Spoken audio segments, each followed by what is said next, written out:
belief is reflect the prevailing regional culture. Of course, we gather strength and draw inspiration from our own people, such as that we are independent and separate from other traditional political parties that may enter into tactical alliances with other concerned or interest groups based on principle and commonality on regional aspirations and priorities.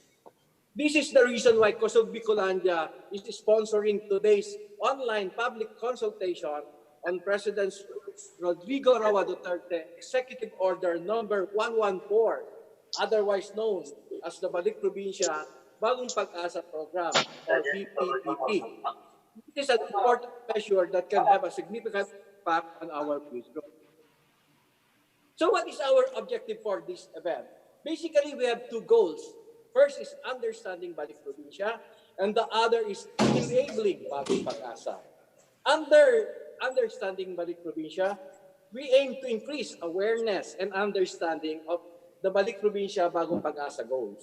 We aim to provide an overview of the Bicol region and its provinces. So, under enabling Bagong Pag-asa, the event aims to appreciate the implication of Balik Probinsya, Bagong Pag-asa on the region, and to provide a venue for multi-stakeholder consultation and to recommend inputs to government decision making. So these are basically the objectives of this undertaking. So, but before we proceed, allow us to tell you guys that we need your help on this because this is a public consultation. So we expect to come up with a result-oriented output, a document after this event. No? So this document will contain our priority programs, activities, and projects that may come out during our consultation or workshop this afternoon.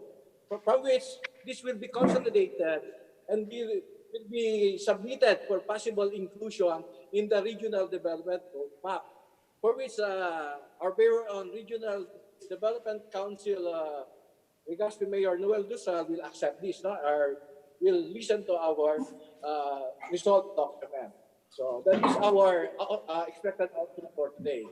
So before we proceed, allow me to welcome, to acknowledge the presence of representatives from Masbate, Catanduanes, Albay, Sorsogon, Camarines Norte, Camarines Sur.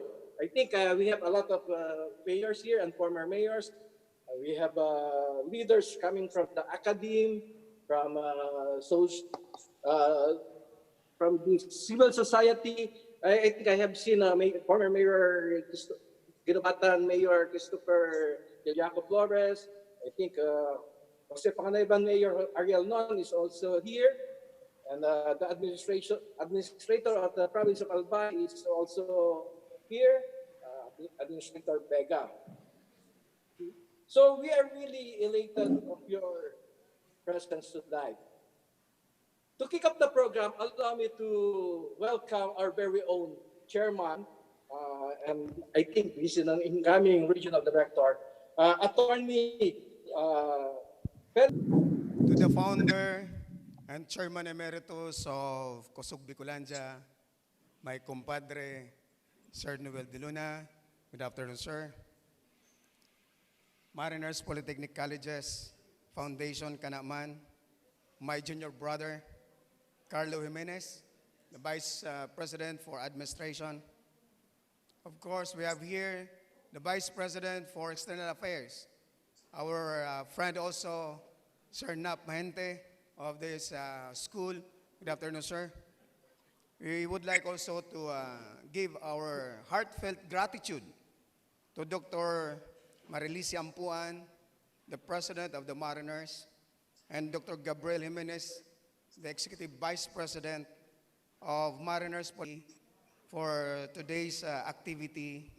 Thank you very much to the Jimenez family. Of course, to all government officials present here, to all resource speakers, media practitioners, morning, good afternoon to everyone. Welcome to the first ever online public consultation on Balik Probinsya Bagong Pag-asa program, or more than 400 participants from across the region's 6 integral provinces. Your presence here is indeed significant for 3 reasons.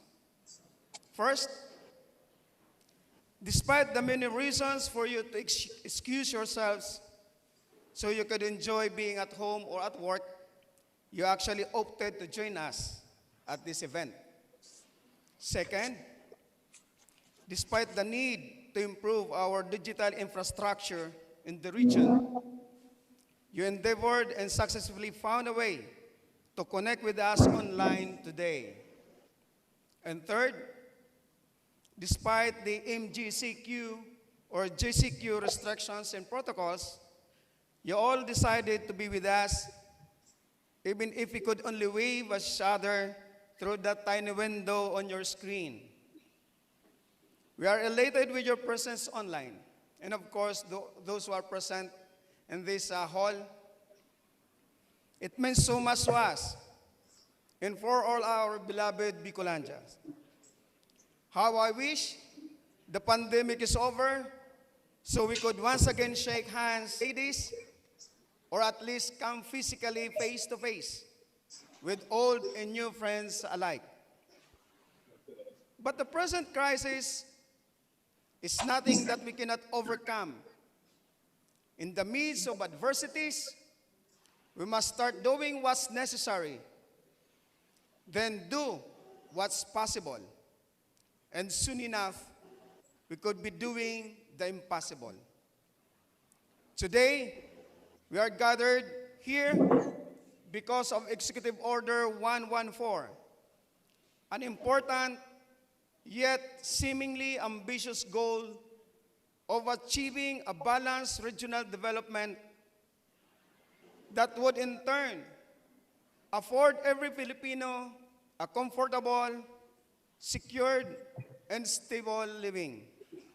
Of course, who doesn't want to hear the good news? You see, the COVID-19 crisis brought to light the fact that the Philippine socioeconomic topography is characteristically lopsided because of incongruous development that favors traditional growth centers. This executive fiat or Executive Order 114 intends to lift the development lag of the majority part of the country, majority referred to as the countryside, and challenges us to raise the regions to a level of growth, perhaps to rival, if not at par, with the mega metropolis like Metro Manila, Metro Cebu, or Metro Davao. With all sincerity, we say amen to this vision. We say amen to the initiative, and we could not agree more. However, we cannot be mere bystanders. We ought to proactively support this concrete move of the administration to make the change happen so we could have a blueprint of our economic development. We want to ensure that people are placed right at the very center of the agenda. We want to push progress aggressively because we want to partake from the gains soonest. But we want the kind of development progress that having online video conferencing. Kumbaga,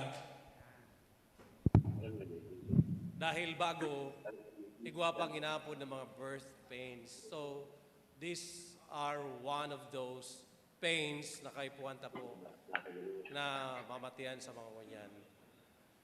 Alagad, gusto ko pong magpasalamat for all of you na yaon po presente, as in, ang mga nagrehistro sa maniba-ibang parte kan Pilipinas, mga miyembros kang media, asin itong minarepresentar kan maniba-ibang sektor kan sa tuyang komunidad, negosyo, mga estudyante, the academe, the working class, all of you, thank you very much for joining us here.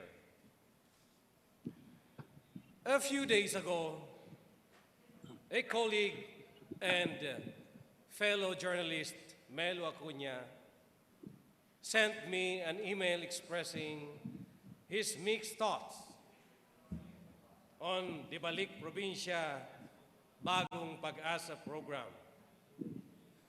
He recalled, and I quote, "The call for people to trek back to their provincial roots has long been made in the past."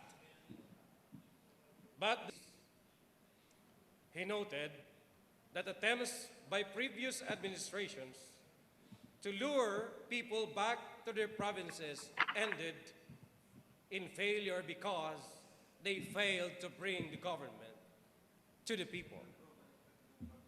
He went on to say that this Balik Probinsya program may be a good soundbite, but will most likely remain a pipe dream. No, sir. We are not. Melo, I know you're here. My friend, I am sorry. I have to disagree. Ambitions, or ambitious to say the least, this is no longer a dream. About to engage in this forum is not a dream. There is already this executive order, tanganing mamuhay sa syudad, sa ibang nasyon. Mayo ibang pamilya, miyembro kang pamilya, na nagtatanom asin naging mga parauma. Resulta, solamenteng kay puwaninda sa pagkusido lamang, binabakal pa sa saudan. Sana po, ma-realisarta na ining mga panahon na ini kay puwantang ibalik. Bakulang balik probinsya kundi ibalik ang mga simpleng pamumuhay kan sa tuya mga kaymanwa, kitang mga Bicolanos. And number 4, on infrastructure development. Our new focus on infrastructure should be on creating new roads, more roads, and better roads to facilitate ease of movement. Nonetheless, existing transportation facilities such as airports and sea terminals should also be updated, expanded to accommodate more travelers in comfort. And number 5 is optimizing our manpower on focused human capital development. The most essential ingredient for progress and development is the people. Focused human development takes into account the demand and requirements of the industrial sector. Providing skilled and capable manpower to local industries guarantees sustainability and local employment. In addition, we need to be able to closely monitor and evaluate our educational, technical, and vocational institutions, both public and private, to ensure that our graduates and workforce are fully functional and competitive, and also that these institutions are at par with the rest of the country and the world. Indo, bakulang po sa agrikultura. Maski po itong sa tuyang mga estudyante na nagiging nurse, nagiging doktor, we still need them. Way back in 1974, ang sa tuya pong dating presidente kayong Mariners, Polytechnic Colleges. Dahil po sa pangapunan kadtong dating presidente Marcos, ibinalik niya po ang eskwelahan sa Bicol. Ano man nga magkaigwaning Mariners School sa Bicol. Dahil po na-realize kang dating presidente kayong eskwelahan na ini, ang importansya kan magbalik probinsya. Ining sa tuyang mga seafarers, mga mariners, kay puwanta po ini sa movement kan sa tuyang mga produkto ngapit na panahon nasinda kay puhanta. So magpadagos po kita, mga estudyante, we still encourage you, even on online education, we still encourage you to do your education. Last on our great considerations list is the need to regain our foothold on our energy resources. A stable and sustainable power source is indicative of economic growth as businesses and industries rely on this heavily. And this is why it is unfortunate that our province, our region, despite having several productive geothermal resources, are at the least on the receiving end on this resource. We must be able to at least harness our own resource, in part with the companies that are managing these power plants. We also need to evaluate the systems that are responsible for this distribution and charges. Unstable services and high cost of power is a certain deterrent to the overall progress and investability of the Bicol region. There are so many more considerations that must go hand in hand with those I highlighted today. Certain laws have to be amended, and new laws have to be created to protect and ensure the sustainability of this program. After several internal consultations and analysis, we come to the conclusion that the answer lies in strengthening the basic component of any economic growth, supply and demand. The saying, if you build it, they will come, holds so much truth in this situation. The more opportunities we create right here, the more people will come and home and stay, and the lesser reasons there are to live. This task is without doubt long and daunting, painstaking and arduous if we are here to get it right. And we should.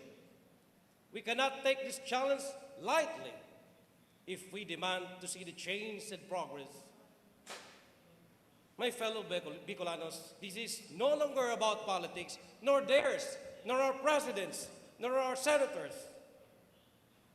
This is a matter of securing our privilege, our future, our right, and our children's. Therefore, let this mandate be a call to solidarity, a call to action, a call for progress. Let our voices be heard in unity. Now, let's begin. Thank you, and good afternoon.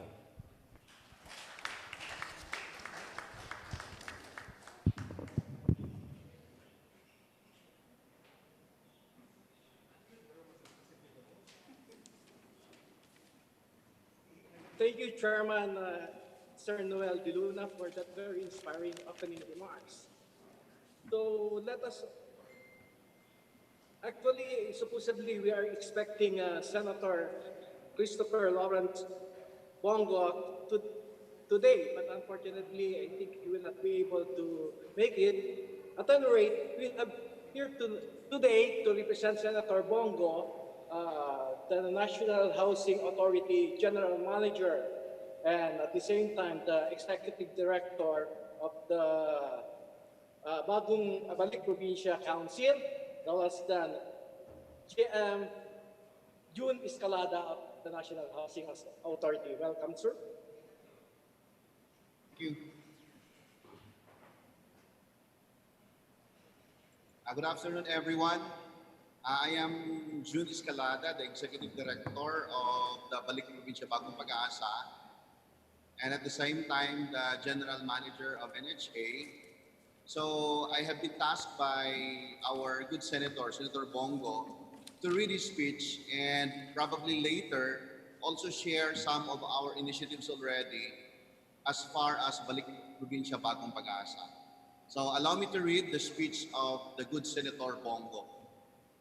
Distinguished colleagues, members and officers of the Kusog Bikolandia Party, stakeholders, participants, a pleasant day to you all.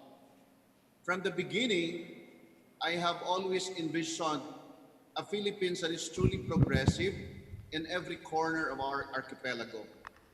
As a provinciano myself, I once thought that only in big cities like Metro Manila could we achieve true economic prosperity because of the countless opportunities they offer. Kitang-kita ko po ang disparity ng ating mga syudad at mga probinsya. Lalo na ngayon, ipinakita ng COVID-19 ang mga suliranin sa ating kasalukuyang sistema. When I became senator, I made it a priority to change this condition that has done nothing but concentrate our country's wealth in select areas. This is why I proposed and pushed for the legislation of Balik Probinsya, Bagong Pag-asa program, a long-term measures that will bring Filipinos back to their own home provinces to start their new lives and contribute to the development of our countryside. Alam ko po, nandito kayo para hindi lang pag-usapan kung paano umangkop ang mga stakeholders sa mga programang ito, kundi dahil gusto nyo ring magbabago ang ating bansa. I am very delighted to see that we have very interested and committed individuals from Bicol region who want to explore the opportunities that this program can give to our Filipinos. Tiwala ako sa kakayahan at husay ng mga Bicolano. Inaasahan ko po na ang mga talakayang ito ay magiging simula ng ating pagtutulungan para po sa tagumpay, hindi lang sa Balik Probinsya program, kundi pati na rin sa buong Bicol region. Ladies and gentlemen, I say that this is the perfect time to instill change in our country, especially in rural areas that have been ignored for so long. It is clear that COVID-19 pandemic has revealed to us the importance of our regions to be empowered and capable. Again, I invite everyone here to speak their minds and contribute to the fruitful discussion that will help the government implement this program and address your concerns better. Panahon na po na ating mga probinsyano at probinsyana na ipakita sa ating mga kakayahan. Muli, maraming salamat po. Signed, Senator Christopher Lawrence Bongo, Senator, Republic of the latest developments already, around 3 or 4 slides, and I'd like to bring the discussion on our current Bagong Pag-asa website. Okay, I'd like to share to you the information.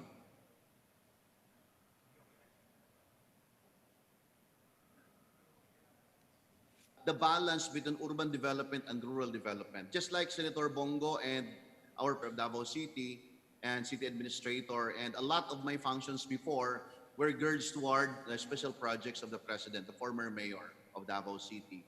So over time, Manila has been very highly populated for the longest time. In fact, in 2016 or 2015, the latest population conducted was we already reached around 12.8 million already. That was 2015.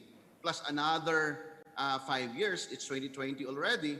So the balance for development has been so skewed development. That is why we are striking the balance by issuing the Executive Order 114. And that is practically looking at countryside developments. And that is a very simple presentation with respect to EU 114. All of my sharing this afternoon are all found in the provisions of 114. It was said by Noel early on that there are 4 major key result areas by which the BP2 is anchored on. That is very practical, which is our local players in the interventions are those funded under the current R that have been approved as a result of the GAA in 2020. Then we will utilize all our resources, our appropriations to help our people move from the century.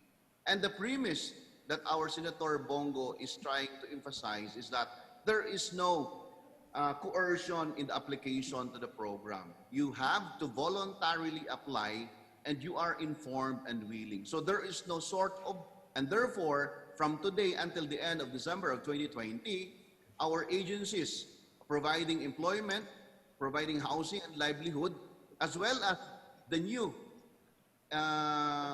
intervention. Because what really made the previous initiative all the way to the provinces. But here, we will have the registration transferred. and the major participation of the LGUs to monitor our own projects. For the immediate, these are all programs to date until 2020. Because these are programs that will be proposed, intervention that will be recommended, and funding is required in 2020. In 2021, I mean, until 2022.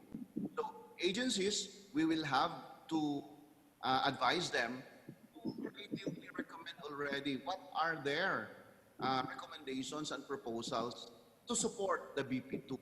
And here is also the identification of economic zones and employment opportunities. Again, we are saying it has to be formed, voluntary, and willing.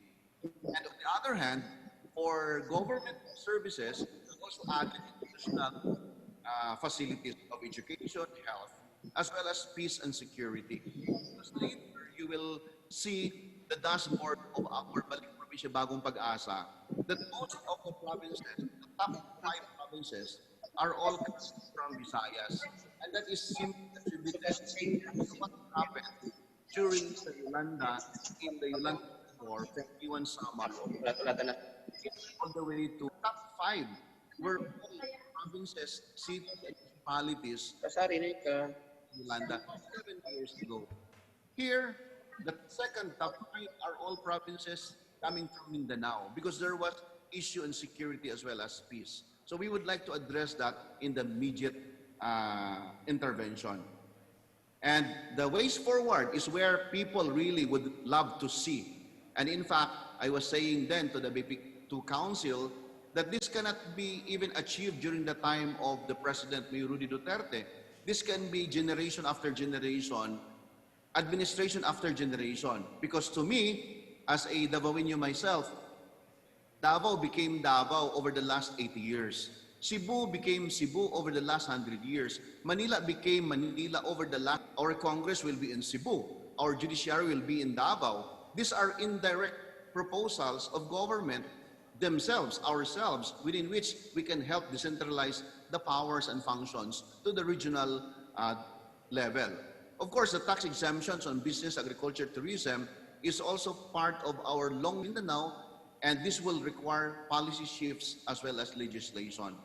Here, again, we also look at government decentralization, tax incentive, urban renewal, rural development, township development, capacitating, as well as we are able to transfer people is that we do not allow that we only transfer the people from the main center of Manila without having to consider and incentivize our own LGUs by increasing as well the era at the municipal level and even at the barangay level. And everyone we use as our desks. So whether it's barangay and at the same time smartphones, but all of this will go to our database. And we have a call center agents that constantly communicate with our own enrollees. Later, I'll show you the current developments of our database. For the information of everyone, I'd like to also bring this as back to the provinces for good. And this is differentiated from the Hatid Probinsya initiatives. Why? Because these are only assistance. Unlike the Balik Probinsya is a program. This is a program, a long-term program that will in 10 years down the line. Our Hatid Probinsya initiatives are just pure assistance because the word stranded, OFW, the word stranded students, the word stranded tourists only connote one thing. It connotes that there is no available transportation because of COVID, because of GCQ, MGCQ, and all other quarantine guidelines therein. Therefore, they are stranded in Metro Manila. But when the borders are open, when our transportation is open, when airlines are open, when buses are open, then there is no more stranded. So they can practically already go home by themselves. But right now, since they are not able to access the transportation system, therefore we call them stranded. These are different from our Balik Probinsya. Balik Probinsya is a long-term program, whereas Hatid initiatives are simply assistance to people left or caught in Metro Manila without having the capacity to transfer or to return back to their own provinces. Now, that is the end of the presentation as far as the Bicol region is concerned. Right now, there are 86,000 enrollees already, 132. Of the 86,000, the addresses and even the things that they would do when they return back to the province. From Visayas, Leyte, that's 10,367. Samar, that's 4,629. Negros, 3,905. Northern Samar, Kamsur, which is part, of course, of the Bicol region, is 2,644.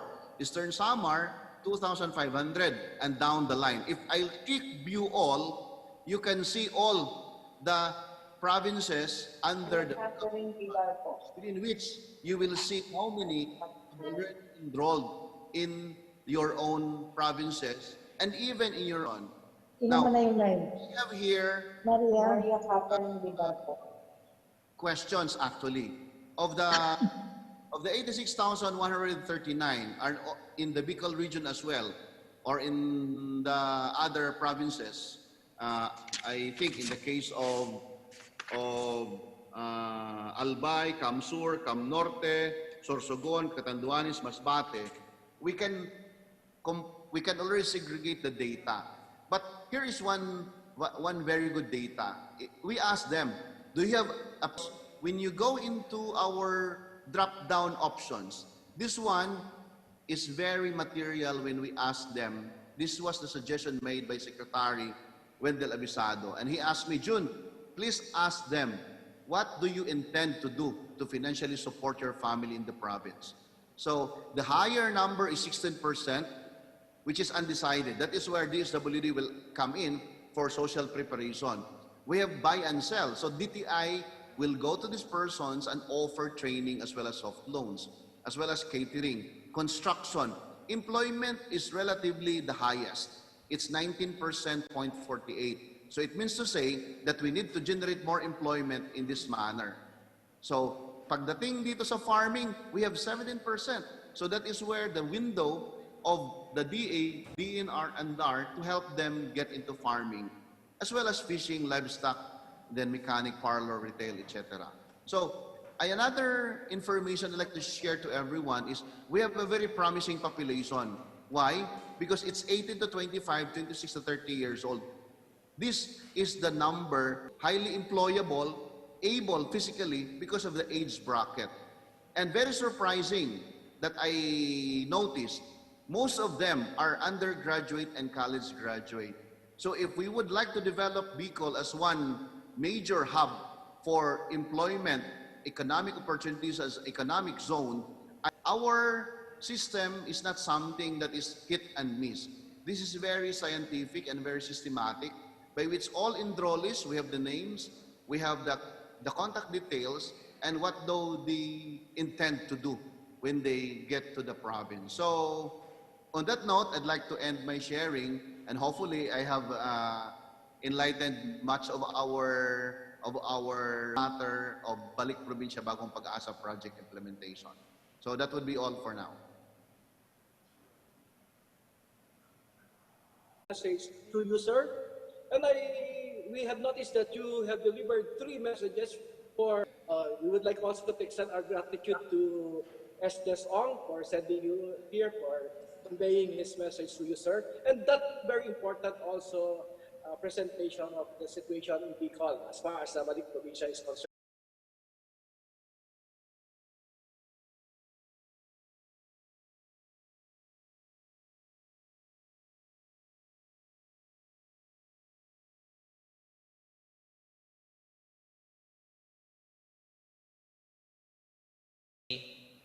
Improvement in the processes and governance processes and systems to attract investments and businesses, which is critical to the sustainability of the program.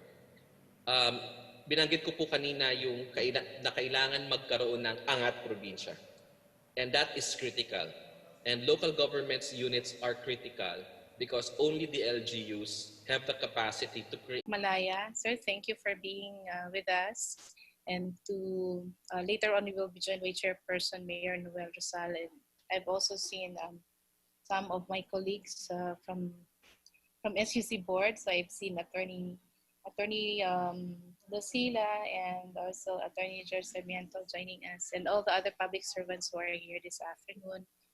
Um, so let me now proceed with our presentation. Please show the next slide.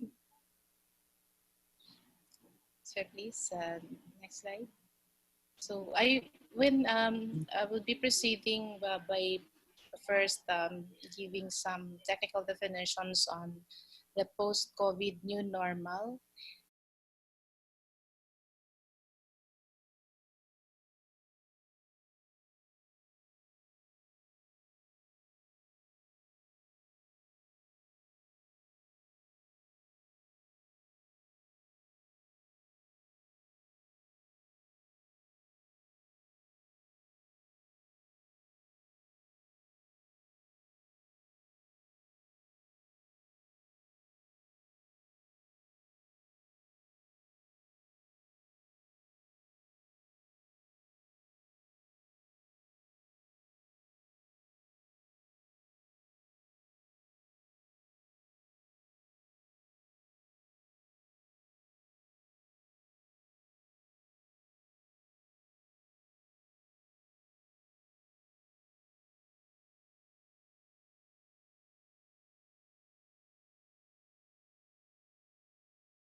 Multi-dimensional risk arising from public health emergencies like COVID-19.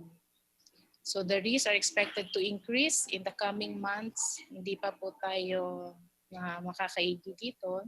So when the country becomes most vulnerable to natural hazards such as typhoons, kagaya ngayon, may bagyo na naman, flooding and drought, among others. So laws such as the Bayanihan to Heal as One Act and the Executive Order institutionalizing the Balik Probinsya, Bagong Pag-asa program, and other relevant policies, rules, and regulations are necessary to carry out and strengthen institutional mechanisms and functions. So as frontliners to the respective jurisdictions, our local government units are taking on a greater role in containing and combating the spread of COVID-19 consistent with directives coming from the Interagency Task Force for the Management of Emerging Infectious Diseases. The LGUs bear the responsibility of delivering public services, including nationally funded programs for health and social safety nets, as well as assist in enforcing the community quarantine directives and in maintaining the uninterrupted flow of essential personnel, goods, and services. So the recent experience shows that the local government units have different types and amounts of resources, institutional capacity and readiness, and leadership capabilities, among others. Some LGUs are more proactive and innovative, and a few are even insisting to be allowed greater leeway in executing their role and responsibilities. So in line with this, there is a need to have targeted interventions and disaggregated data. Lagi po namin naririnig ito, no? Lalo na those who are engaged in planning, that they would really want to have disaggregated data, not just at the provincial or regional level, but even down to our municipal and city level. Having a national and local registry containing information on residents, demographic characteristics, and occupation is a necessity. There will then be increased demand for the acceleration of the Philippine Identification System or PhilSys implementation. Isa po ito sa mga tall order ng ating presidente ng kanya pong ilagay sa pwesto ang aming bagong sekretarya na si Carl Chuva. So yun po ang kanyang isa sa mga pagtutuunan niya ng pansin. For purposes of planning, should a targeted lockdown be imposed on a barangay or municipality, statistics on the socio-economic characteristics of the population in that geographical unit should be made available. Lalo na pong makakatulong ito pag nagagawa tayo ng contact tracing. So there will then be increased demand for a finer breakdown of official data. Okay, next slide please. So still on the new normal, this may be characterized by a balancing act between the resumption of social and economic activities and curbing the pandemic. Kung nakita niyo po sa mga nakaraang mga linggo or even the past months, ito po yung naging konsiderasyon din ng karamihan sa mga ating mga tagapaggawa ng mga desisyon para sa ating gobyerno. Ano ba ang kung magsabi ko, ano ang mas ipapaurugta? Ekonomiya ba o itong social considerations? So these are really big tasks for those who have been tasked to do the decisions. So the macroeconomic implications of the post-COVID new normal include contraction in the global and domestic economy due to the significant slowing down of economic activities. Namatian po yan, kang kadakulan sa tuyan. So the containment efforts of the virus has hampered both supply and demand. Shutdowns have disrupted supply chains, layoffs have lowered income, and uncertainty has reduced demand. Takol man po ang mga nawaran kitrabaho. The overall trade significantly slowed down. Deterioration in business and consumer confidence has led to increased volatility of capital flows. The new normal emphasized the primordial need for food security. That is, food is available, accessible, and affordable, and meets the nutritional requirements. On the production side, there will be an increased demand for modern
gulay and fish, and also for eco-friendly products and services.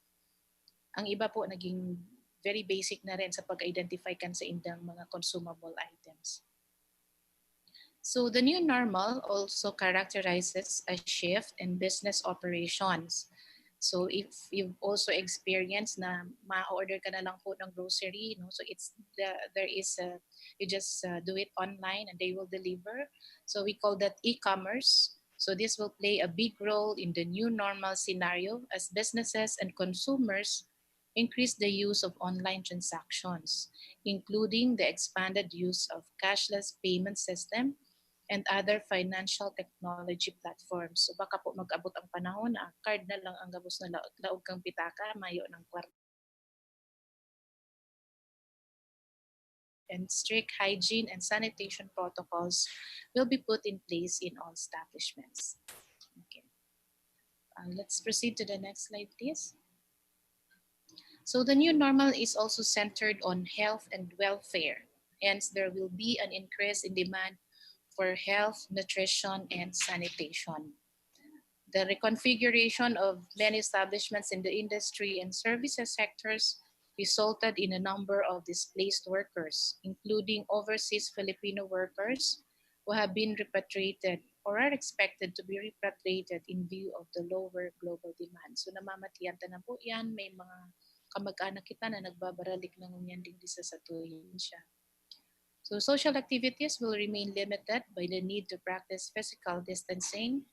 So I said this earlier, no, wearing of masks and bringing of hand sanitizers and alcohol will be the norm. Frequent washing of hands will continue to be promoted. Class schedules and learning delivery modes need to be adjusted.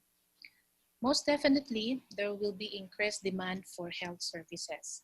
So even after the COVID-19 is placed under control, health-seeking behavior of Filipinos is expected to improve. So kung dati po binabaliwala ang health, this time it would be one of the necessities that we really cannot avoid.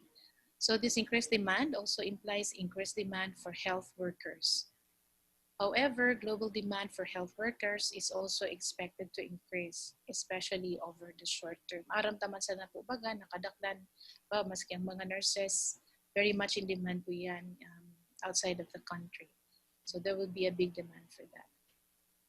For COVID-19 response, the health system's definition covers facilities or capabilities to detect, test, isolate, and treat every case and trace every contact.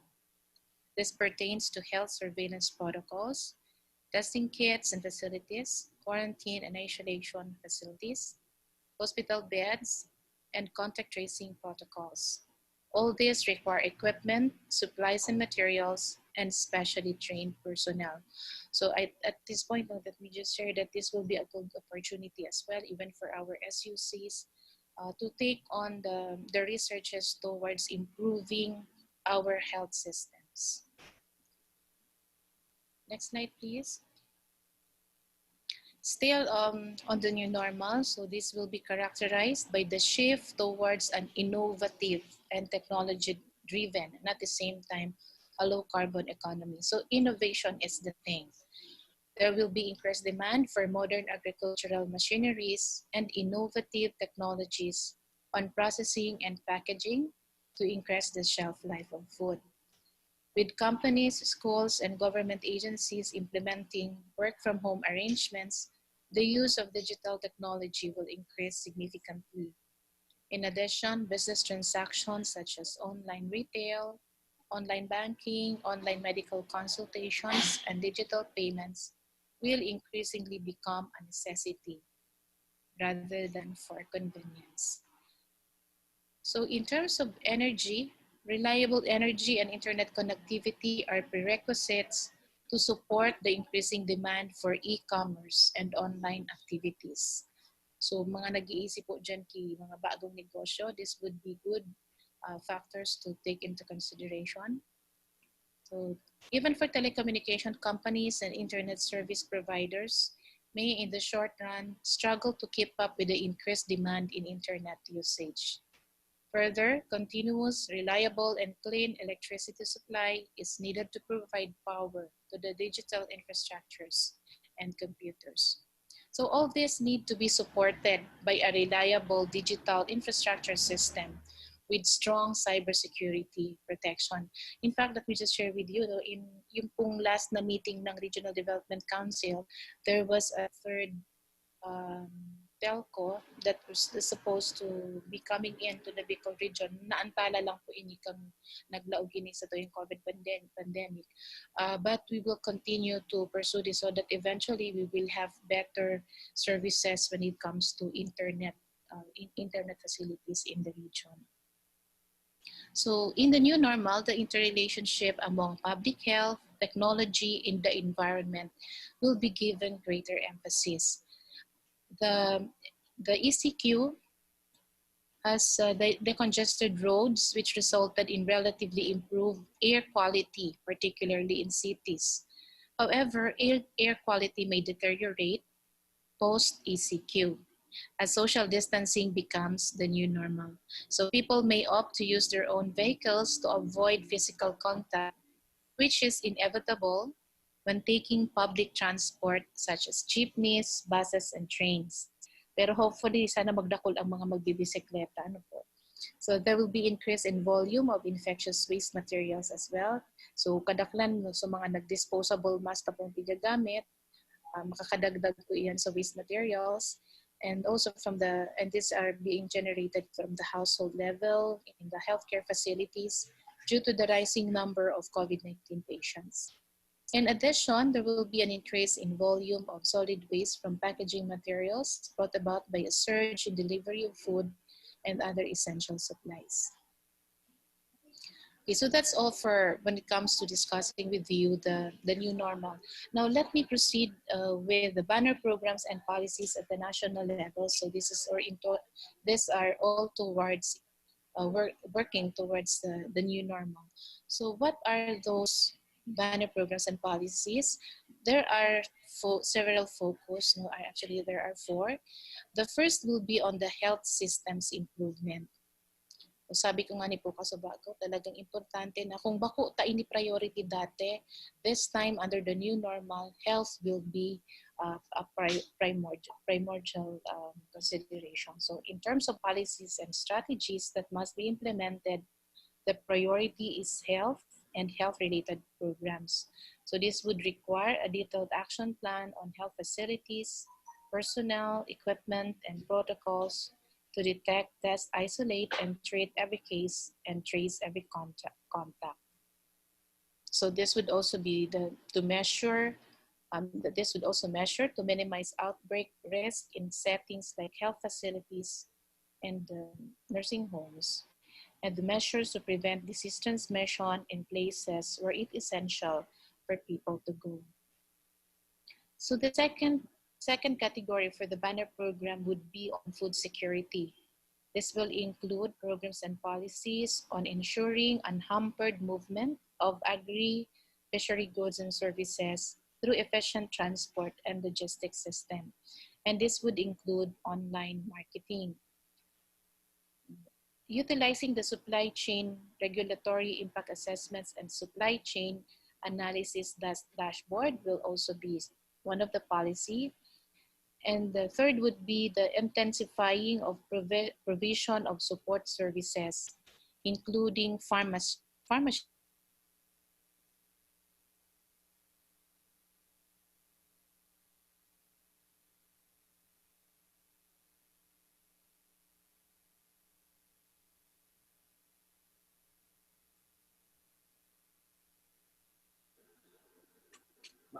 Mama Agnes, nawala po yung audio nyo. Mama Agnes, nawala po yung audio nyo. Mama Agnes. Ma'am? Mama Agnes? Mama Agnes? Pong last, there was an effort from the economy cluster, which is being shared by NEDA, to really link the farmers to the NFA so that they will be able to bring their produce to NFA that supplies the needs of our agencies providing relief services. The third banner program will be on the Build program. So this is still consistent with the priority of our current administration, ng President Duterte. Ipapatuloy pa rin po natin yung Build program, and this will involve the conduct of comprehensive vulnerability and risk assessment of critical infrastructure. National government agencies would have to align expenditure priorities to facilitate the transition and adjustment to the new normal. So infrastructure would be very crucial. So for 2021, the list of build projects can be revisited or prioritized to consider the crucial and shovel-ready projects to provide more space for relevant health-related expenditures. The fourth would be on digital government and digital economy. Telecommuting and digital transactions have likewise become viable options for the public and private sectors. So given the increased demand for online services, the relevant infrastructure and regulatory oversight need to be strengthened, including closer monitoring of cybersecurity plans. Okay, and the last banner program is the Balik Probinsya Bagong Pag-asa program. So you've heard much about this from our previous presenters. So this program would aim to provide hope for a better future to Filipinos through equity and resources throughout the country that will boost countryside development and drive inclusive and balanced urban and rural development. It is geared towards addressing Metro Manila's congested urban areas by encouraging people, especially informal settlers, to return to their home provinces and assist them in this transition with support and incentives on transportation, family, livelihood, housing, subsistence, and education, among others. So really for us to be very successful with this program, it should be a all of nation approach. Now we have to provide everything here so that we will be able to establish a successful implementation of the program. So all these programs, as I mentioned earlier, are geared towards improving workforce agility, ensuring business resiliency, and having a healthy population. On the next slide, I will be sharing with you the impact of COVID-19 on the Bicol economy. So as I said earlier, this is still raw, still a work in progress, but nonetheless, you might find this already useful at this point. This actually took off from an assessment which has been done by NEDA Region 5 on the impact of COVID-19, specifically under the extended community quarantine. So the scale, as you'd see in the screen, shows a simple representation of the results of the assessment. Generally, there is an adverse impact on the economy, such as income losses and effects on employment and investments. The government tries to balance the negative program of the SWD. So the government also formulated policies that will gradually stimulate the economy by allowing some sectors to operate during the modified enhanced community quarantine or general community quarantine. Medyo nag-ease out na po tayo. So ngayon meron na tayong mga businesses na nag-start na po ng operation. But I'd like to put emphasis on the scope and limitations of the data on this, on an economic losses. No, hindi po namin na-capture lahat. Dito sa economic losses, we still have to have some more data and information on the transportation sector and even also from tourism. So the computation was based on the NEDA Rapid Assessment Survey, 2017 Annual Survey of Philippine and Business Industry, and the Annual Tourist Arrival, and the 2017 Daily Tourist Expenditure. So some are really based on estimates. Next slide, please. So what do you actually see in this graph? No? The slide shows the details or the amount of income losses and government subsidies. The income losses in agriculture and fisheries sector are insignificant with the provided subsidies. Ibig sabihin po, mas marami po yung subsidiya kaysa doon po sa naranasang income losses. So ito po yung maganda namang nangyari doon sa itong sa sector na ito. So if you'll compare the losses and direct subsidies given, the agriculture and fisheries sector will experience minimal effect as reported in the previous economic implementation. So the amount of firms such observation, given that the subsidies is higher of 708.21 million compared to the income losses. So marami po tayong programa na naibahagi para sa sektor na ito.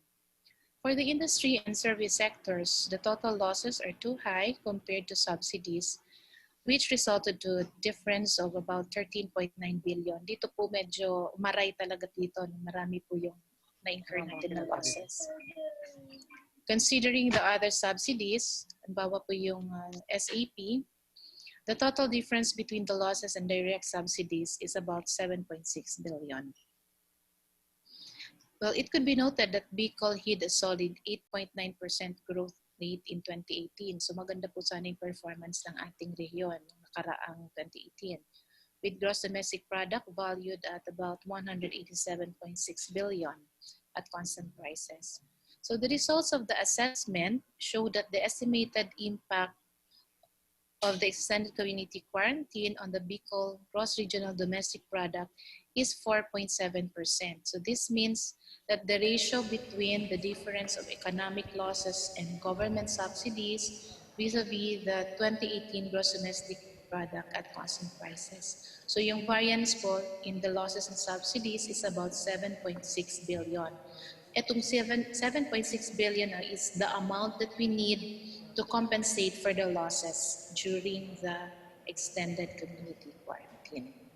So yun po yung ibig sabihin ng mga numero po dyan na pinapakita ko po sa inyo. Okay. So on the next slide, this shows the next slide, please. Yes.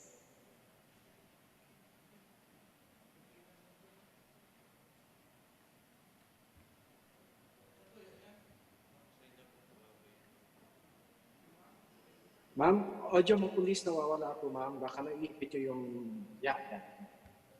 Okay, thank you.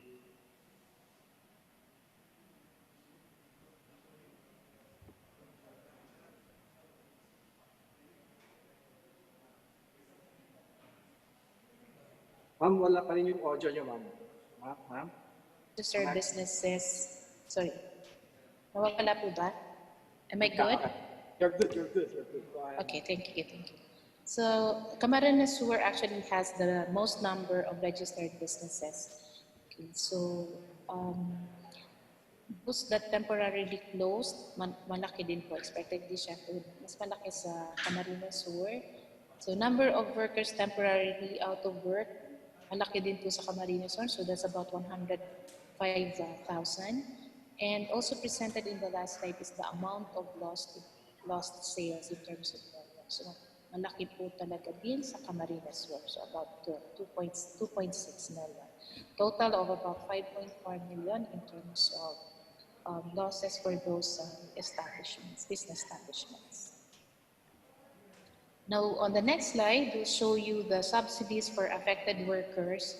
Meron po tayong mga ahensya na nagbigay po ng subsidiya, kagaya po ng Department of Labor and Employment, SSS, at saka DA. Meron pong CAMP at saka TUPAD, BKBK dito sa DOLE. Medyo marami lang po yung naging problema din dito sa DOLE at dahil yung pondo po nila ay pinagpatuloy na lang ng SSS. So ang sinasabi po ng DOLE, yung hindi po nakakuha sa kanila ay pwede po kumuha ng tulong dito sa SSS. Okay, and then yung Department of Agriculture also provided financial subsidy to our rice farmers. So we noted that only 50% actually of the workers were assisted. So marami pa pong hindi na-provide ng assistance, and hopefully doon po sa mga pagpapatuloy na programa under other agencies such as the SSS, they would continue to receive their assistance. Okay, the slide that you are seeing right now is about the labor force and employment estimates in the Bicol region. This is as of April 2020. So the implementation of the ECQ forced private business establishments to adopt flexible work arrangements. So meron reduction of employees, meron rotation ng work schedules, meron namang nag-impose ng forced leave, and even temporary closure or stoppage of business operations. So ito po yung mga data natin ngayon. Ang employment natin has gone down from 94.8% in January 2020 to 84.3% in April 2020. Maganda po sana yung pasok natin by January. No? Unfortunately nga po, dahil sa pandemic, medyo nagsuffer po yung ating employment. The same in unemployment, no? So tumaas po from 5.5 na unemployment na sana natin. This is quite an achievement supposed to be. January 2020, then biglang nag-shoot up po siya sa 15.7. And in underemployment,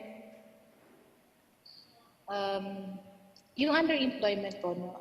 Ito, kung titingnan nyo, medyo gumanda yung, so from 30.36, naging 27.4. Ito po kasi underemployment, this speaks about those who still want to find jobs. So marami din siguro dito nag-register na hindi na sila nagsang underemployment because baka dumami, no? Nawala yung underemployed na punta po sa unemployment. Yun po yung nangyari po dito sa figures natin na ito. So with the implementation of Balik Probinsya, Bagong Pag-asa program, we hope that the displaced domestic and overseas workers who will be returning to Bicol will be in need of employment and livelihood opportunities. So this necessitates the empowerment of local industries and micro, small, and medium enterprises so that these figures would again be result to more positive employment to everyone in the region. Okay, I'm almost done, so just a few more slides. Now let me also share with you the Bicol Regional Recovery Program for COVID-19 that's also being done for the region. Ito po ay mandato din sa atin para po doon sa resolution na ini-issue ng Interagency Task Force. And so we've been mandated to prepare the Regional Recovery Program that will have the period covering for the phase 1, ito yung initial, no? Hanggang December 2020. And the phase 2, which is the recovery and resiliency period, would be from 2021 to 2022 and beyond. What are the objectives that we have under the Bicol Recovery Program? For the phase 1, this would be to strengthen health sector and restore socio-economic activities. So sinasabi natin kanina, kung naalala nyo, kailangan natin balansehin din yung health initiatives natin at yung ating socio-economic activities. Sa phase 2 naman, ang ating objective would be to jumpstart the economy and strengthen socio-economic activities and henceforth increase resilience and capacities. The key features under its phases, under the phase 1, we will have the health system, build health system capacity, support the key sectors such as the MSMEs, farmers, fisher folks, and the overseas workers, support the vulnerable groups, the poor and marginalized, fast-track infrastructure, especially those that were suspended, pursue peace-promoting programs. So doon naman sa 2021 at 2022, we'll have the key features under this phase, which is recovery and resiliency, would be to restore consumer and business confidence, build resilient community and economy, enhance productivity in agriculture and fisheries sector, expand opportunities in industry and services sectors, support the vulnerable groups, accelerate infrastructure development, and pursue peace-promoting programs. Kung makikita niyo po itong peace-promoting programs, na andito po siya mag-phase 1 or phase 2 kasi sinasabi po natin, even in ambition natin 2040 sa framework po, this is our bedrock strategy. So peace and order is a bedrock strategy. Nakalagay po sa baba yung total na investment requirement natin. Pero sabi ko nga, since this is still a work in progress, mag-iiba pa po ito, malamang tumaas pa yung ating investment requirements. Okay po. So, okay. So this is the regional recovery framework that we are adopting in preparing for the program and later on for the plan. It's still anchored on our ambition natin 2040. So matatag, maginhawa at banatag na buhay para sa lahat. So ito po ang mga thematic outcomes would be on health, social, livelihood and business development, agriculture and fisheries, and infrastructure. Ang cross-cutting strategy po natin dyan, na kailangan din natin pagtuunan ng pansin ay governance, environment, disaster risk reduction, and the vulnerable gender. So yun po ang ating last slide. But before I end, as I said earlier, I'm really thankful to the organizers for giving this as an opportunity for everybody to be heard. But on the note about public service, gusto ko pong ibahagi yung sinabi po sa amin ni Secretary Calchuan when he had a meeting with us, that at this time, there is no nobler time to be in public service than now when our country needs this most. So towards really having a successful Balik Probinsya Bagong Pag-asa, this is the work of everyone in the public service, but even our friends and our partners from the private sector would find a big role in making this program a success.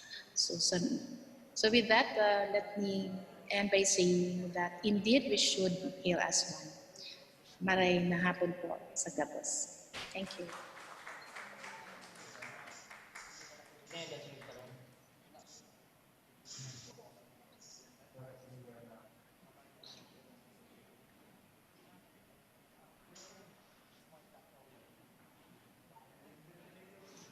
So I'm done, sir. Ito po yung akong host. Diyan naman kasi tagarin mauubos ka yung ano. Ano ba? Iya.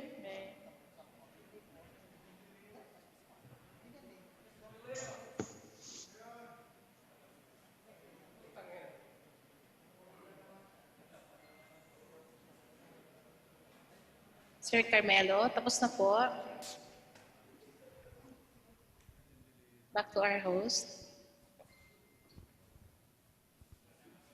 At just mabalas po, Ma'am Agnes Tolentino, ang sa tuyang director, regional director ng NEDA for those valuable information. I'm very sorry, nagkaroon kami ng glitches. So, at this juncture, we are now about to proceed to the meat of our program, which is the workshop proper. Okay, so I would like to acknowledge also the arrival of the RDC chairman, Mayor Noel Rizal, whose presence here is very important because he will be the one to respond to us of whatever output that we might come out during the workshop. So that is our very own regional director, RDC chairman. We would like to acknowledge his presence. So right now, I think before we proceed to the workshop proper, let us get some important input from our very own former Executive Vice President of the Kusog Bikolandia and Board of Regents of the Bicol University, Attorney Bobby Rusal, to give us inputs on the Kusog Bikolandia lens about the Balik Probinsya Bagong Pag-asa program. So, Attorney Bobby Lucila, please. Hey, thank you, June. The previous speakers already dealt with the program extensively, and Agnes of NEDA provided us the effects of the pandemic 19 on our region. So let me focus on the certain items, the strengths, weaknesses, and opportunities and threats of the Bicol region. First, on the executive order, number 114, it's actually based on the President's program, no? And Bayanihan to Heal as one act Ay, as the statutory basis. No? Okay, the title is very revealing. The focus is on balanced regional development, which was expounded lengthily by GM Scalada. No? And we go to the policy. In the policy, next slide, please. No? In the policy, other than regional development, the program also would like to attain equitable distribution of wealth, resources, and opportunities. No? Okay, and how to achieve this through policies and programs that boost countryside development, inclusive growth, provide adequate social services, promote full employment, industrialization, and an improved quality of life in rural areas. No? I need not touch on the 4 areas because this was extensively discussed by GM Scalada, and the timeline, the short term, medium term, and long line. So let me now go to the what we call the SWOT analysis of the Bicol region. No? For years, the Bicol region is viewed as one of the laggard regions in socioeconomic development. No? It is one of the highest poverty incidents based on population at 36% in 2015 and 26.8% in 2018, which is far off the national poverty incident at 16.6%. According to the NEDA, for years to 2018, the Bicol region's economy grew the fastest among the 17 regions in the country at a solid 8.9% of 5% in 2017. But the poverty incidence is still high at 26 point, or about 27 every 100 Bicolanos are poor. The growth was reportedly due to the improved agriculture and fishery services, more economic opportunities in industry and services, and improved social services. Our labor stood at 4.1 million in 2018, and the increase was due to the jobs created by government projects like the Build, the opening of new malls, hotels, and other commercial establishments in the various areas in the region. No? These were the good news prior to the pandemic. No? Okay, so NEDA, through Agnes, discussed already the adverse effects of the COVID-19 pandemic, but let me discuss the pre-COVID-19 situation in our country, in our region. We still see the spectacle of Bicolano businessmen and professionals, as well as skilled and unskilled workers, seeking better opportunities outside of the region, and investors shying away from the region, except perhaps the giant malls which gear up the dangerous mall-based economy. The gateway to the Bicol region is paved with travel difficulties. By land, you enter the Bicol region through the infamous and broad-beaten Quirino Highway with all its perennial potholes in never-ending constructions. Or you pass through the long winding road via Dae. PNR has limited services and reach. And if you go by water, no major ports for both passengers and goods to the more populous provinces of Albay, Camarines Sur, Camarines Norte, and Sorsogon. Perhaps, except for the ports in Legazpi, Tabaco, Matnog, Yudoran, and Pasacao, which have undeniably limited capacities. These are happening although the region has 93 coastal towns and 2,818 coastal barangays. There are no major developments in sight. By air, only the Legazpi Airport provides services on a daily basis to most of the Bicol region. though the Naga, Masbate, and Virac airports cater to small capacity airplanes. Of course, the much delayed Bicol International Airport is still a promising proposition. We have Mayon Volcano and the other tourism destinations in Camarines Norte, Camarines Sur, Albay, Sorsogon, Catanduanes, and Masbate. But we cannot make use of these blessings of nature as driver of growth and development, even in tourism, because of the transport and infrastructure limitations. According to one rural banker, there are more rural banks and thrift and saving banks in the north than in the south. And you may ask why. It is simply because there is more money in the north than in the south. If money is scarce and its movement is slow, any economist would tell us it is because of slow economic activities.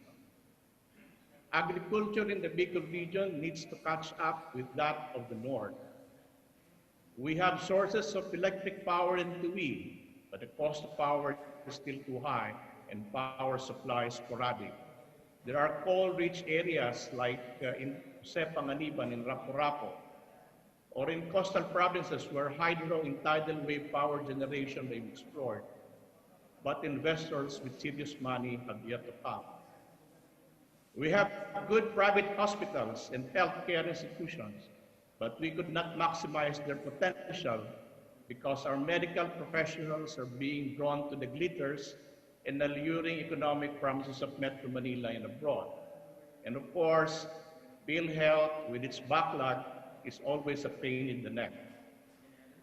It is perhaps the only in education where the Bicol region shines, courtesy of the much publicized recent top-notchers from Aquinas University in the 29 Philippine bar exams and the nearly 100% successful passers from the Bicol University in the medical board examinations.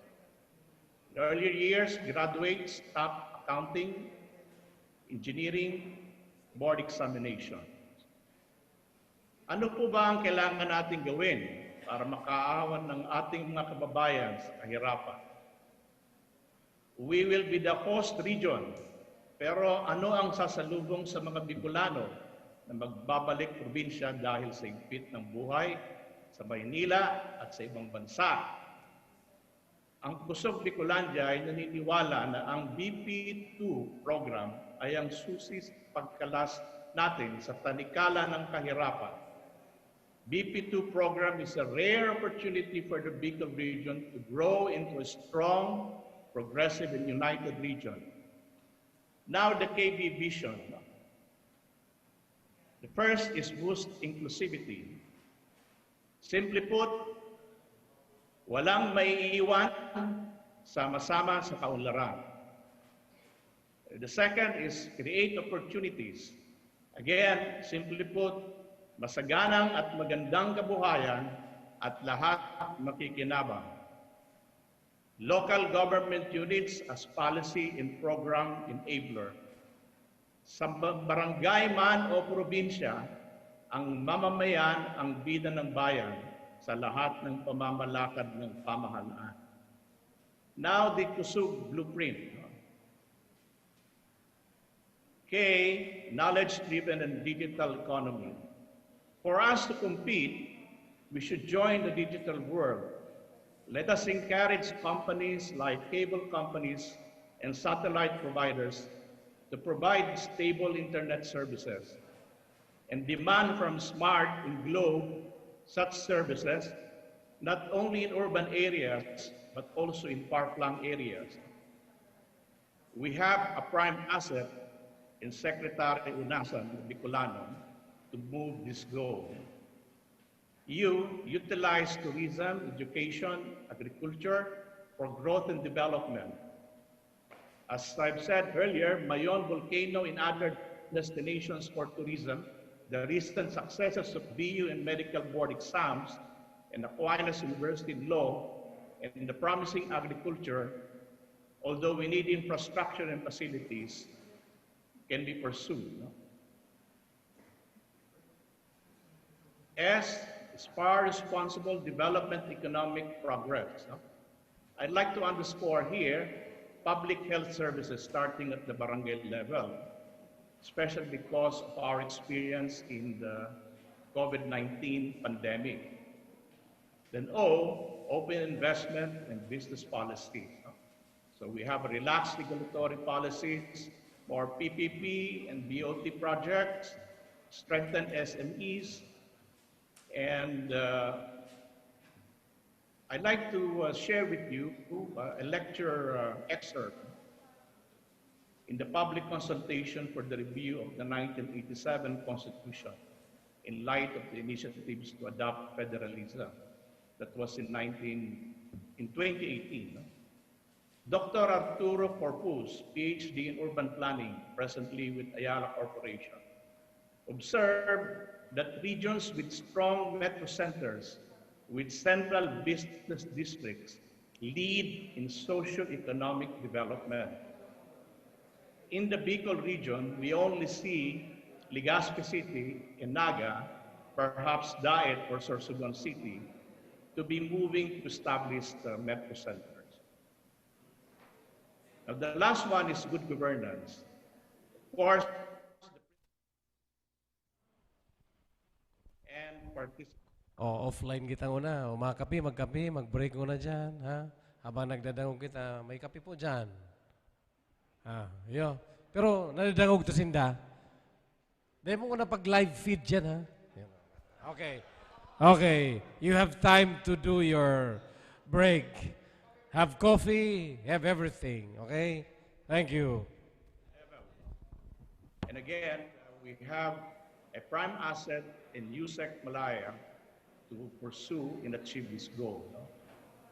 Finally, let me say that the 1.3 trillion pesos stimulus package should be enough incentive for the LGUs and the private sector to pursue these goals.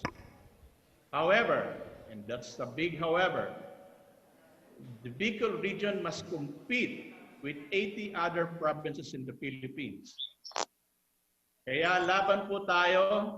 Kung hindi tayo kikilos, sino ang kikilos? At kung hindi ngayon, kailan pa? According to one martyr. Salamat po.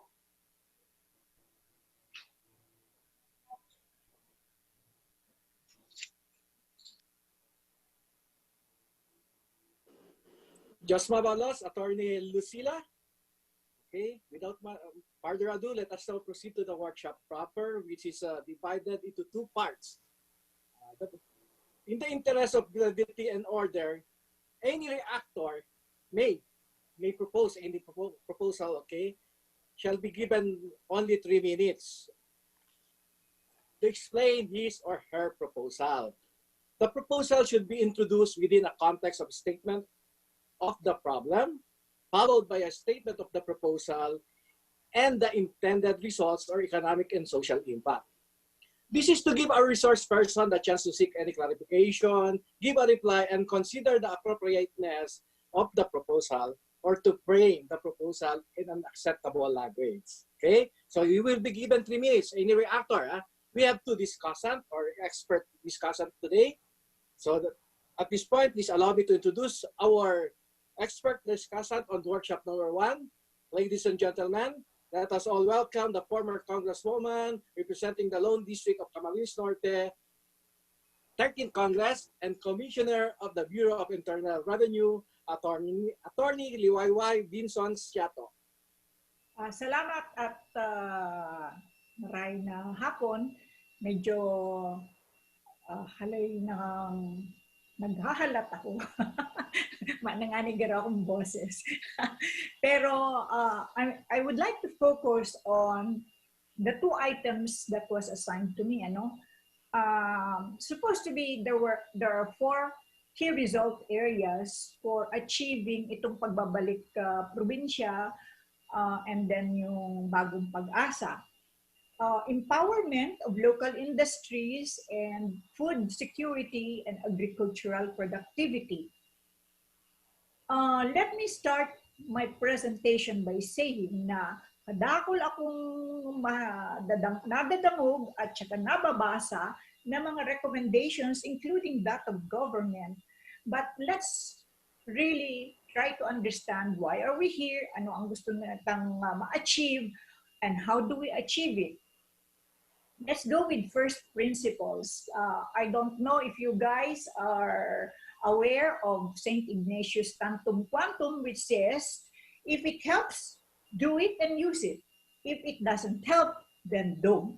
In other words, don't clutter yung sa tuyang mga gagawon, kasi the more clutter that we see, the more difficult things are to undertake, no? Ngunyan nga ni, nag-unclutter ako kasakuyang harom.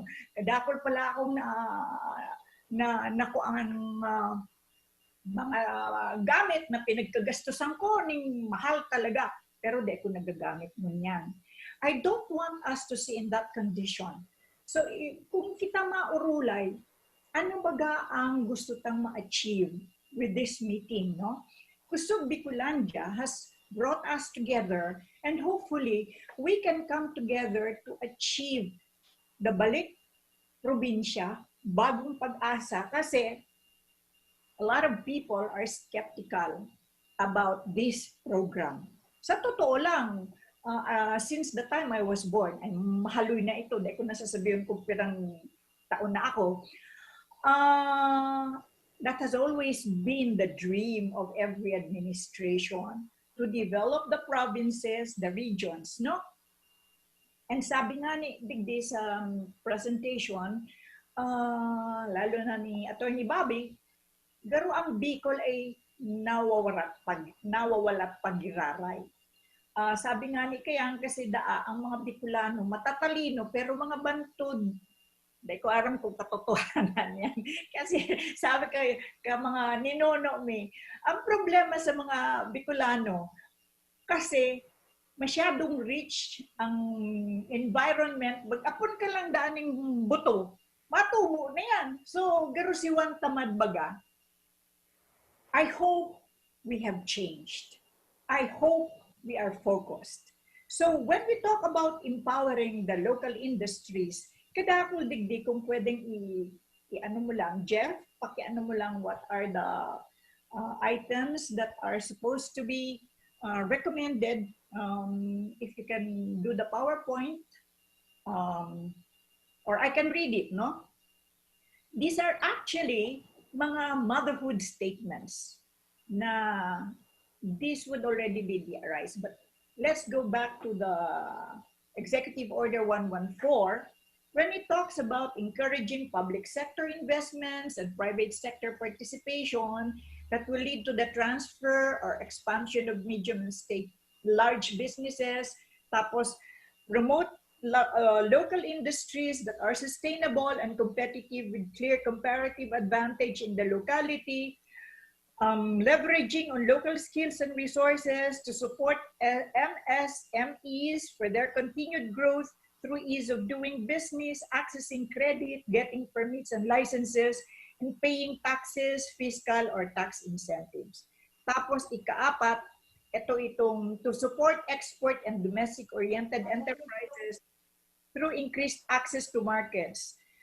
May pinag-prepare ka mo na PowerPoint na dapat yan ang nakalaag. Bako ining arise mo na. Okay, so those would be the proposed undertakings, no? Under EO 114. And also, i-connect ko na, food security and agricultural productivity, there are two recommendations: introduction of innovations and technologies to facilitate productive and resilient agriculture value chain, such as modern rice farming techniques, high-yield seed production and farm mechanization, and measures in place to promote economies of scale in agricultural production, promote value chain development, increase farm incomes, and improve the quality of life of farmers. Malalabang intero, pero paano ta ipapa-operationalize? First of all, when you talk about all of this, ano ang mga local industries na namimidbid ang Bicol? Igwa baga kitang masasabi, nayaon sa Bicol nakadakulang industry na matabang sa tuya. So, ini pinag, okay. This would be the EO 114 recommendations, no? We talk about mga value chain. Value chain means from the inception of an industry, ano ka na, nasa production ka, ano ang mga kaulangan mo. Every step of the way, dapat mag-isip ka how you can improve on your product from the time you produce it to the time you bring it to the market. That's the value chain that we're talking about. Ang supply chain naman means from seedlings sa agriculture, si Sea matanom, pagkatanom si Sea ma-harvest, pagka-harvest paano mo dadahon duman sa market. So that's the supply chain, no? We have all of this in place. We have so many innovations, but ang hapot ko, tanong today nagagawa. Ano ang problema na dapat tang asikasuhon ngunya na hapon at saka sa mga maarabot na mga panahon? Kasi inihali-hali ng mga pinag-ulayan. Tuwing akong madalagan na pero man akong nadadaog, habo man akong pakinggan siguro ka sa kuyang mga constituent. During my time when I was congresswoman, I made sure to provide every municipality, tamahal kung lalagaan ko yung kada barangay, ng greenhouse and to train people in planting duman sa mga greenhouses na pinag-provide ko, no? Pero, nung ako nawala na, mayo nang nangyari. The other thing that I'm proposing is ano ang pwedeng gawon? Kada ako, ketong nagduman ako sa Shanghai, nahiling ko, halos mayo sindang mga areas na mayong tanom. Maski na sa mga cities, pwede, in fact sa Cuba, may nahiling ako, na igwasindang sarong park na may mga tanom ng mga vegetables, ng mga pagkakan. So if we're talking about ano yung local industries na maano natin, mostly agricultural baga ang Bicol, or are there other industries that can be developed in Bicol, no? So all of this put together, siguro kaulangan ning mag-focus muna kita ng doing an inventory. Ano ang igwa kitang ngunyan in terms of the local industries located in all the provinces in Bicol at ano ang pwede tang ilaog duman. Ini nga ning pinag-uulayan mi. Problema tabaga ang satuyang highway. Pag nag-uuli kita ng highway, ano ang pwedeng mangyari? Sabi din si Aki ko, Mama, mag-invest na kita sa drones and let's do what logistics companies are doing. Ngayon baga nagang-deliver na lang baga mga ano. Sabi ko, anong gagawin ta sa drone? I mean, these are the newfangled things. 5 minutes. After po 5 minutes, pwede kita mag-settle down ulit. Ma-online giraray kita, ha? Thank you. In terms of technology, no? Nagsasabi nga ni ako na dapat may free Wi-Fi in the areas that are being that should be made available to the public. Mga munisipyo, mga malls, yung araw na kayan. Tanganing mga nasa local industries, when you're talking about part of the value chain, is the ability to post in the internet ano yung mga produkto mo. At saka ngunyan anyway, you are asked to come up with prices because of the Philippine Competition Commission. Hindi ka pwedeng mag-post na nagbebenta ka, na mayo kang presyo nilalaang duman. So, if that is the way to go, kapareho ka ng ano, pwedeng ipadara mo sa Shopee or sa mga other, mga online, kadakol na pwedeng sabihong magiging market because kahit na anong invitation ang gawon ta, na magduruman ka mo sa Bicol, maganda sa mo yung ano duman. Kung mayo ka mang market, mayo man talaga na maduman. Mayo man sana sa tuya na mahihiling kita na inahaloy. Kapareho, halimbawa, most people, even in Camarines Norte, do not know and don't know how to take advantage, including myself, that the submarine cable of PLDT is in Bagasbas. What does that mean? May access ka, may submarine cable ka, you have a highway that we're talking about. What can Bicol do about that cable submarine? I mean, we have to do an inventory of all our resources first. Then, pira ining pwede ta, kadakol kita mga professionals, inutunta na mo na, ano, sisa ang gusto magduruman for that business. Because I will tell you, I have tried so hard to bring business people, not just from the Philippines, but even from abroad. I was able to bring somebody from the US to look at our pineapple business, yung mga planters na nita, itong queen pineapple, no? There was even someone from China who already put up a cannery. But, pag naaaraman kasi, na igwa ng mga araw kaya ng mga facilities, dahil nagkakasundo sa presyo. Kaya nagtayo si Chinese ning sarong canning factory and for pineapple, but because he cannot get the right pricing, malulugi siya. Dahil nang mayong nangyari.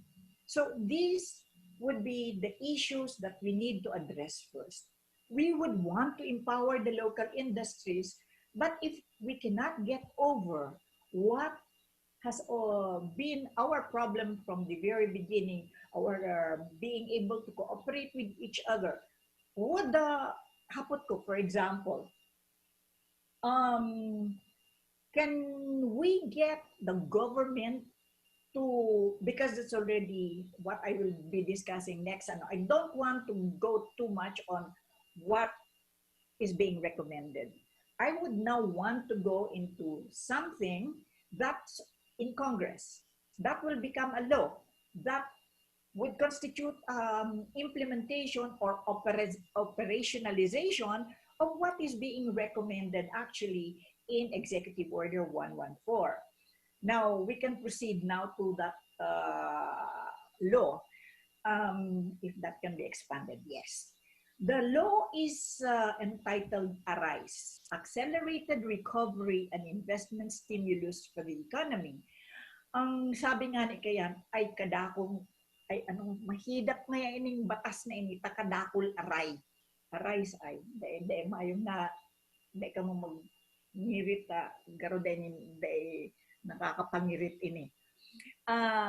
So, when you talk about ARISE, they have interventions already that would be now COVID, the life under COVID, and life after post-COVID, which is good because there are 4 kinds of interventions. If you look at this data presented here, besides the general intervention of mass testing, we have the transitional intervention, we have the financial intervention, we have sectoral intervention, and structural intervention.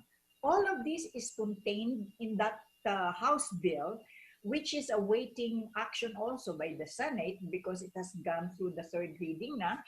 And hopefully, it will address certain issues or certain concerns about mostly sa mahali ang kwarta. Kisay itatao ining mga ini. Sisay ang magmamanage kagabos na yan. Of course, we have existing government institutions that will be used for this purpose. Pero, ang pinoproblema ko para giraray, we're talking here of an amount, the package of reforms, which is 3.6% of GDP, is supposed to be 688 billion. That will be distributed over all of these different kinds of interventions that are listed there, no? I will not focus on yung mga salaries and wages. Ifo-focus ko lang, inidigdi sa sectoral and, well, even sa transitional, iguang mga pwede tang hilingon about loan extensions. In other words, magsususpend itong may mga utang, dahil mo na kamo magdi-default, you're given 1 year. Not including interest, however, kasi malulugi naman itong mga nagpapautang. Then, igwa itong regulatory relief for BIR, BOC. This is supposed to be transitional, ha? And supposed to be, nire-recommend suspending or reducing or waiving fees and charges for licensing, registration, permits, and inspection. And may suspend filing and payment deadlines. Ang BIR, di na nag-suspend. We need the funds. Ang sa kuya lang, ang gusto kong mahiling digdi sa batas. Ano kaya kung, kasi aram ko yan at ako'y nagpa-practice, sarong dapat isuspend. Dahil naman, siguro pag irinbestigahan ang mga taxpayers mo niyan. Kasi ang problema, pag nagsimula na mag-imbestiga na naman sa mga taxpayers, ay nawawala si kwarta ka gobyerno. Yan ang problema kasi nadidelay ka boss, pati itong pag-develop ka mga industries. Kasi pag nagkagigwa ng assessment na kadarakula, nasisida ang mga industries. We have closed a lot of industries because nagsimula ng magkaigwa ng closure, ang babayadan kadarakula, dahil na kaya, nawawala mas si tax.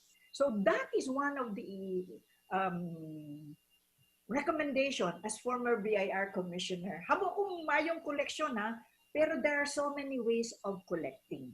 In fact, during my time, I think up to this time, I don't know kung naabot na yung aking efficiency ratio.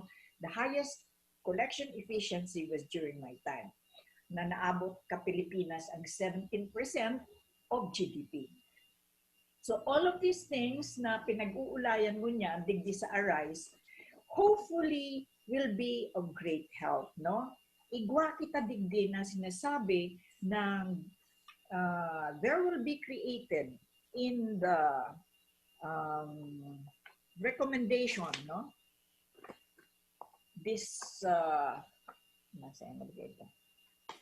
in a new group. It's not really new in the sense that the members will be mostly from government, no? There would be, I'm interested in this National Emergency Investments Vehicle. Ano ining National Emergency Investments Vehicle? It's supposed to do a equivalent of a PPP sa mga businesses. Of course, aram ta na government should not get involved in private industries, no? But magiging funder mo niyan ang government.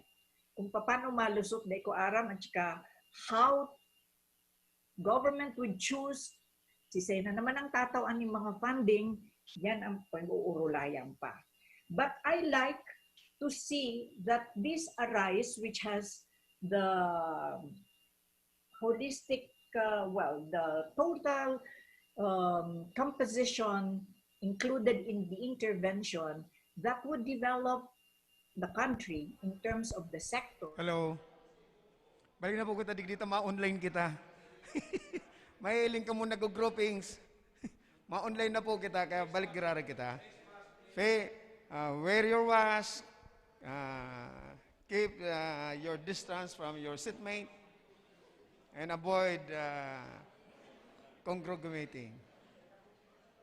Okay. Ma-online na kita, ha? Ma-online na kita. In 1 minute.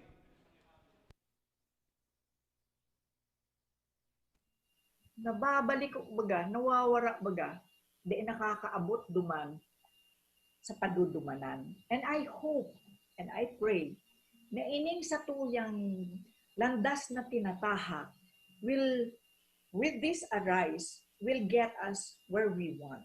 Ibabalik kita sa mga probinsya, tapos ibabalik kita sa bagong pag-asa. Madaling sabihon, pero how do we do this? Igwana kamong mga nahiling na gusto magbaralik. Pero pag daita na-achieve itong anong gusto mangyari ka mga yaon dyan, economic independence, the ability to be entertained, maniwala ka mo, mayo sa Camarines Norte man lang mga concert, or may mga plays or something, which anong ini-expecta lang, for example, hanggang Netflix na lang, mga sine-sine. Pero if we can really have the total approach, not just about empowering local industries, but also the arts, development of culture, that sana, because kadakol talagang pwedeng i-develop, even the arts and culture become a local industry. It's not just when we talk about local industries, for example, what do we have? We have a fruit, aramindo inigabus, na sa Bicol lang nakukuha. Ano itong fruit na ito? Pili nut. All over the world, hinahapot ako ngunyang ka mga kaibahan ko. Hoy, mababaklang baganin do kami ng pili. May naghahapot pa sa Amerika. Sabi ko, ang hidap makakuha. Then, I Googled it. Ang pili pala has a very, very good, it's second to macadamia to be the best nut in the world. Ma-online na kita, ma-online na. Ang pili, igwan ng sap, itong dagta, na pag nakuha mo, it's called elemi. That's only found in pili. That contributes to beauty's production. Si auntie ko nga ni, ketong nagpapahalat ng, sige, tatapusin ko na ini. Yes, Ma'am Chato. Nagpapahanap sa kuya, kasap ng pili, which is the elemi, because there are so many demands for it. I mean, I'm just trying to focus on all the things that are there and what has been done about it. Then, how can we get people to go back? Mga Bicolano lang baga ang balik probinsya, or can we get other people to go back to Bicol? Not Bicolanos. Do we want that? Basta babalik lang sa probinsya? I mean, those are things that are placed before us na di man lang siguro Bicolano. Kung babaralik talaga, taigwa talaga mga makukuha ang mga projects naman, mga industries niya on demand. But we have to do a study. We have to be so careful that we do not lose this. This is a tipping point now for us. Yaon ang COVID. Yaon mo niyan ining mga funds na pinagpo-provide. If we cannot take advantage of it, sayang na naman yung effort. And yes, I thank Kusog Bikolandia because it has taken the initiative of doing that. Sana ang satuyang LGU, if the LGU is listening,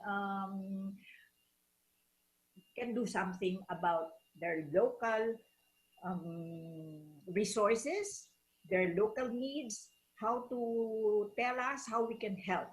I'd like to help. Actually, saro ako sa dapat nagbabalik probinsya.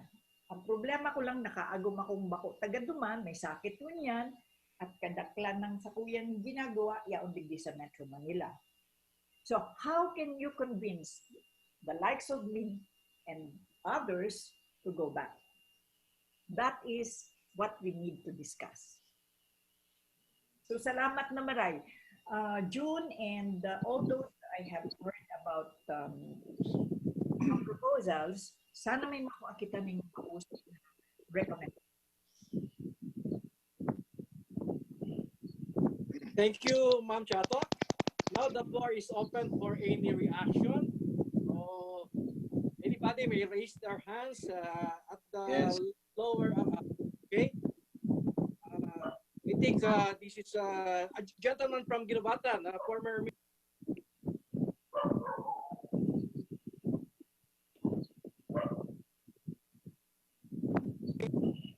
Hello, hi. Thank you, Ma'am Chato. The floor is now open for our. The floor is open. So yeah. I have seen former Mayor Ginobatan, Christopher Del Jaco Flores raising his hands. So any reaction from you, Mayor Christopher Del Jaco Flores, ma'am, sir?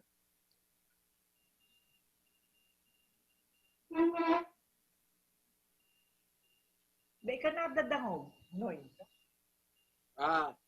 Yes. Isip ito ay na may sound na po, no? Thank you very much, of course, kay Pading June, sagod kay Pading Noel, ini mga talagang mga oragon, sagod mga gwapo kang Kusog Bikolandia. But anyway, may ano lang po ako kasi we're discussing about ining so Balik Probinsya, which is essentially tackling the phenomenon of migration.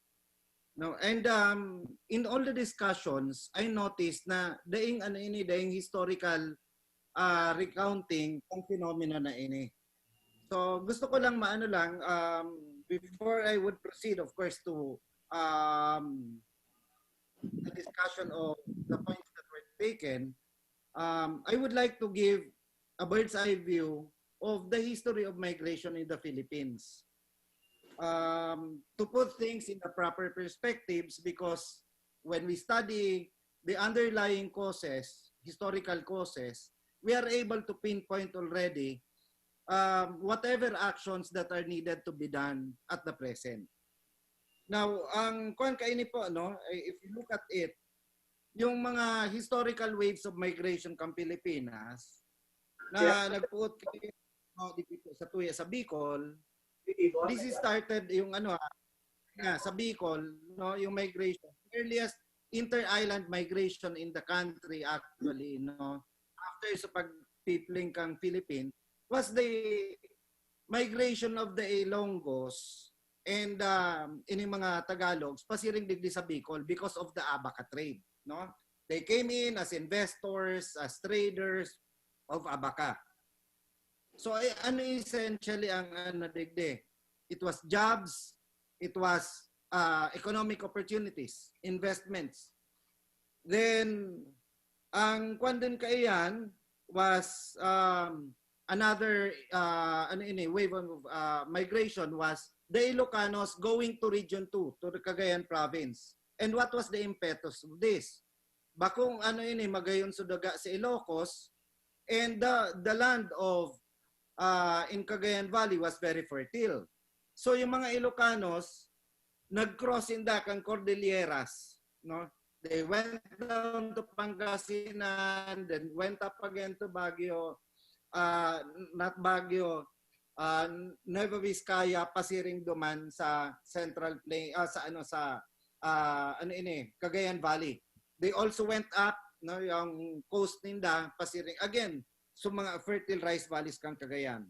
During the American period, again, ang naman kayan would be, so migration din ka mga Bicolanos is particularly the Albayanos and Sorsoganons who went to Batangas and Cavite.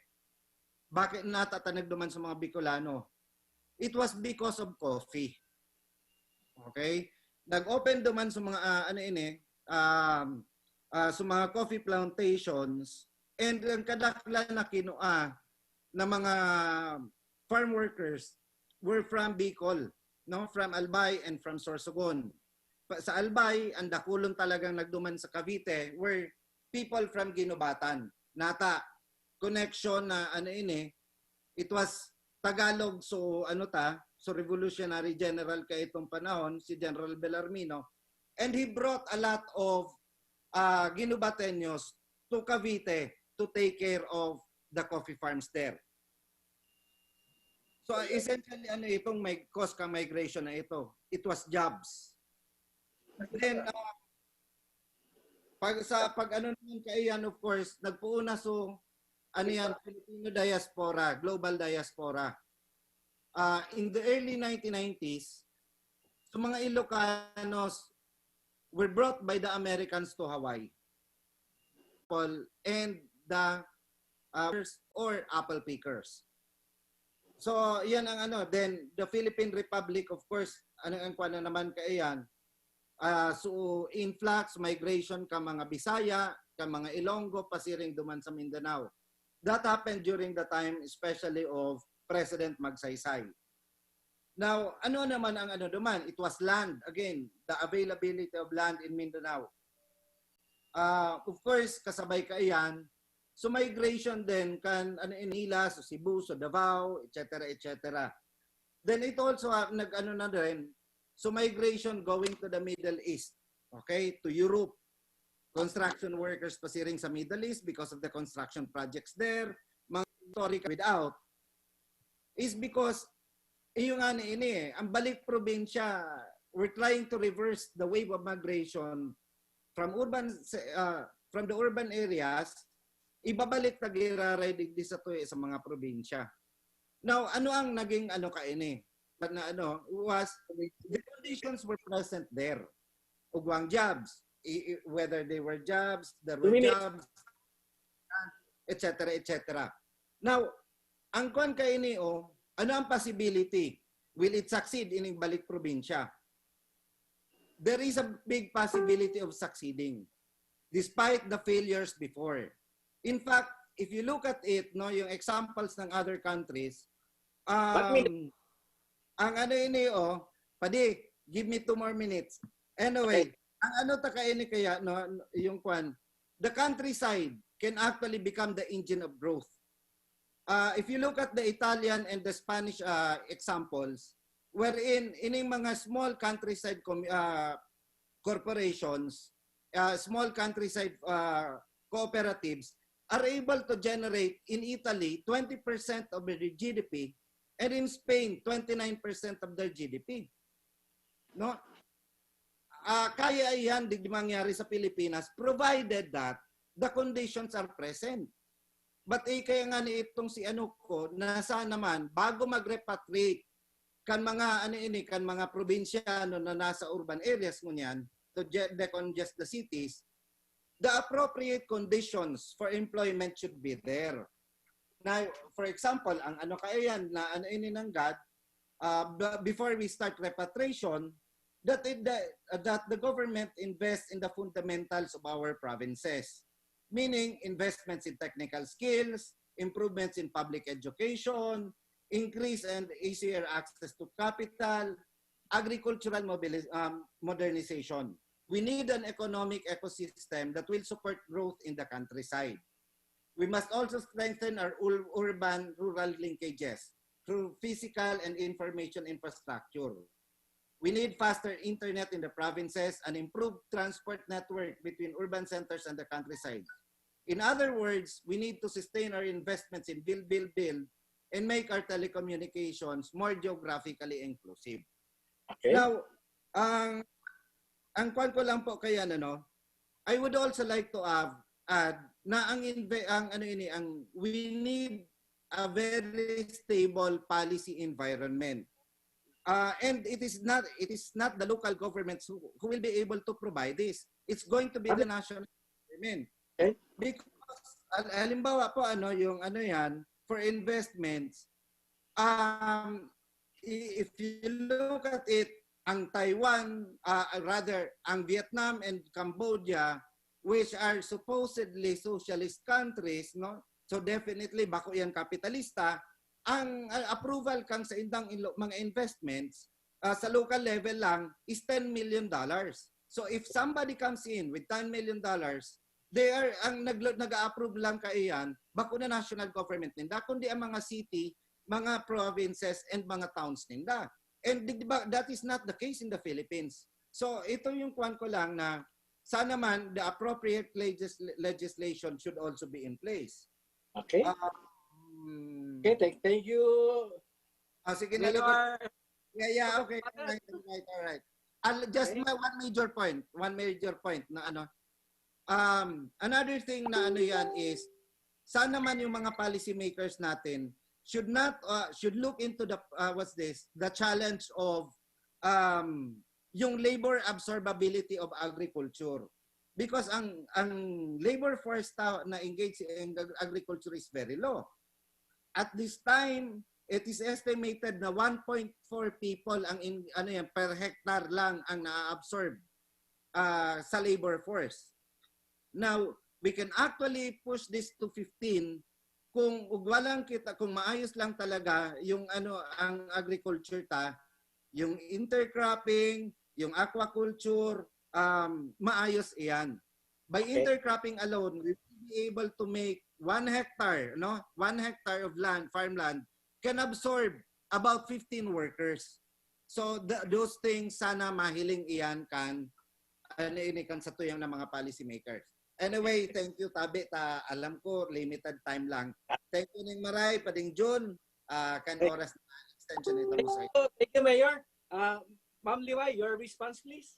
Yes, I have that same idea.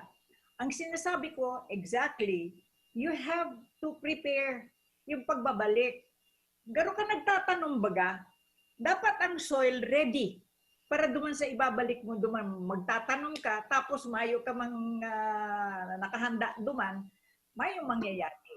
Okay. Let's do something, naisip ko na itong inot pa, kasi kung ang satuyang gobyerno nagtataon ng kwarta, 4-piece, anong ginagawa ka mga tinatawan ng 4-piece? Mayo. Ang hapot ko, ano kaya kung duman sa mga vacant lands, kadakol talaga yan, kadakol na maray. Dako kung pwede magtanong ng pili, pero di na kita ng planting rice, ito na lang kape or ano. Mag-hire ka na ng mga workers to plant. Di yun naman full-time. Kasi ang planting naman, it's not every time na naghahalap ka actually, kapareho ang pili takes 5 years. Once ka na nang mag-plant ka ito, nabayadan mo si mga workers, hanapan mo na naman ng ibang lugar ang mga workers where the government can pay them. Okay, Ma'am Liway. Preparing the soil. Ma'am Liway, seemingly you are agreeable with Mayor. So Yes. there are other reactors. So they want to... Ano pa pala? Before I forget, pag ako nag-iikot mo niyan,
Hello, hello.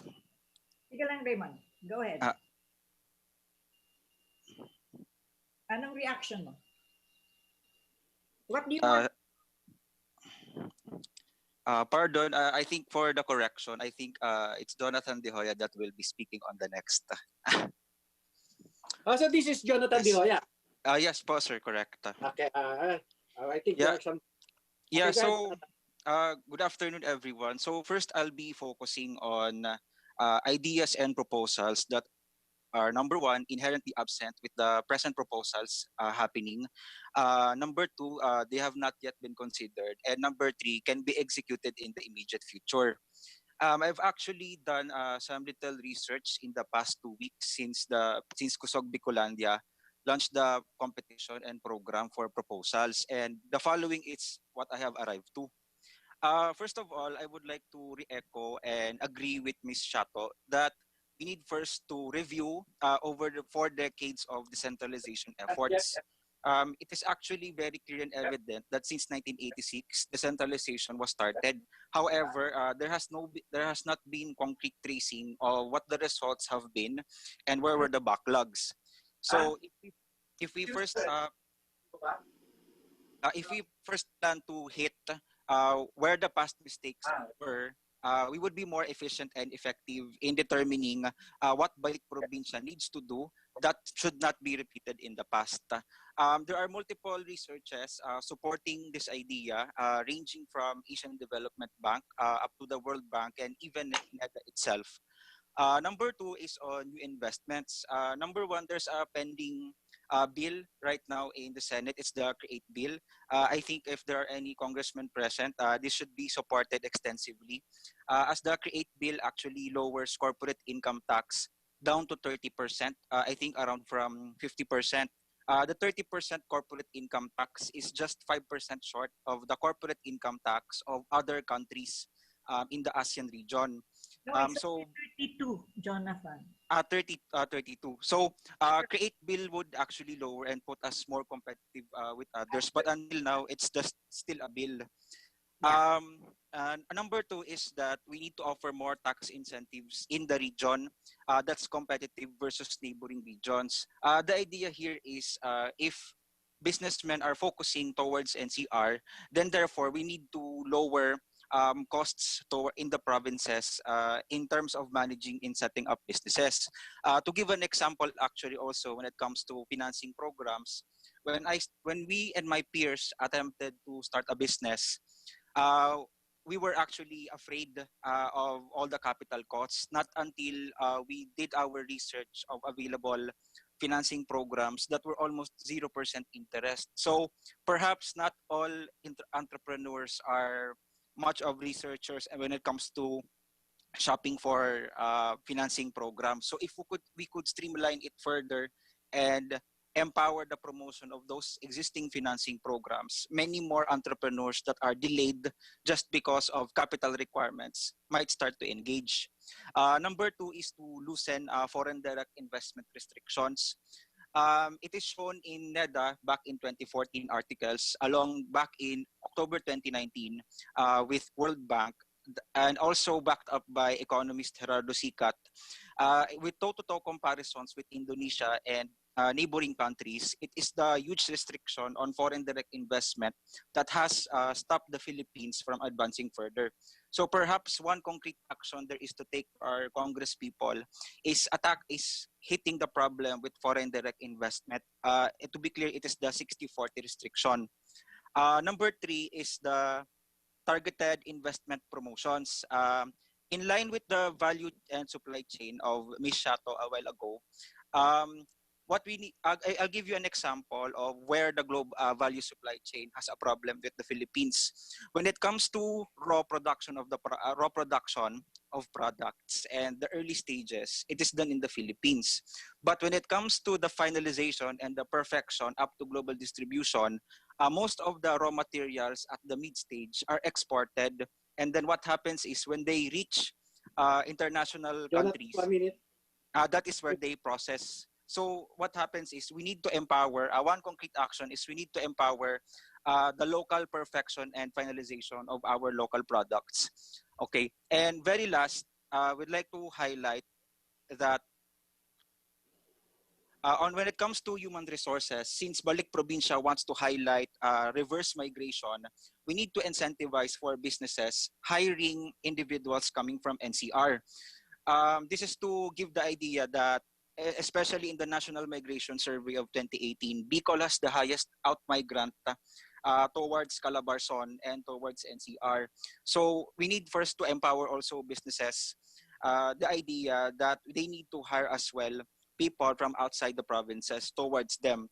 When it comes to, and lastly, to wrap up my discussion, when it comes to agriculture, I was in conversations with one of the district officers of one of the congressmen here in Bicol, and he has noted, particularly it's Sir Raymond Daen, he has noted that with the efforts of government to try and educate and give farmers new technology, the problem is when people start to encounter problems, our farmers start to revert back to their old practices. So this gives us an idea that we need more targeted, specific, and monitored programs towards our farmers so that they will be given oversight, that they will not be afraid when problems start to come.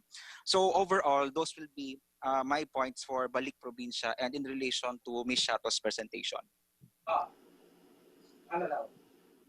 Okay. May I say something about some of your recommendations? Yes, Ms. Shato, they're more than welcome. Regarding the incentives, it's there already actually.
Si Raymond Ibo kanina, nag-raise na nga sa nandiyan na. So ibalik natin si Raymond Ibo. After this, former Vice Governor Ato Peña is raising his hand. So we might call on him after Raymond Ibo. So ladies and gentlemen, Mr. Raymond Ibo, go ahead, please. Hi, mahay na hapon sa gabos to all of you. Again, I'm Mr. Raymundo Ibo Jr. No? And thank you for giving this opportunity to speak today in meeting. Anyway, for my outputs, and in addition to that suggestion, I would like to state that this is the time to push for land use plan so that the LGUs and the region will have a good idea of available large tracts of land for appropriate use, either for housing projects, public infrastructure, commercial use, or environment spatial reservation. It is ironic that we vast idle in the region without any project use for public benefit. Okay, and then such idle lands can be used to grow farm trees or utilized for contract growing of needed plant varieties and high value crops to generate more employment, additional local income, and staple food buffer stocks like rice and corn. Otherwise, perhaps parks, sports venues, or amusement centers. And that's all. Thank you again. Thank you. Thank you.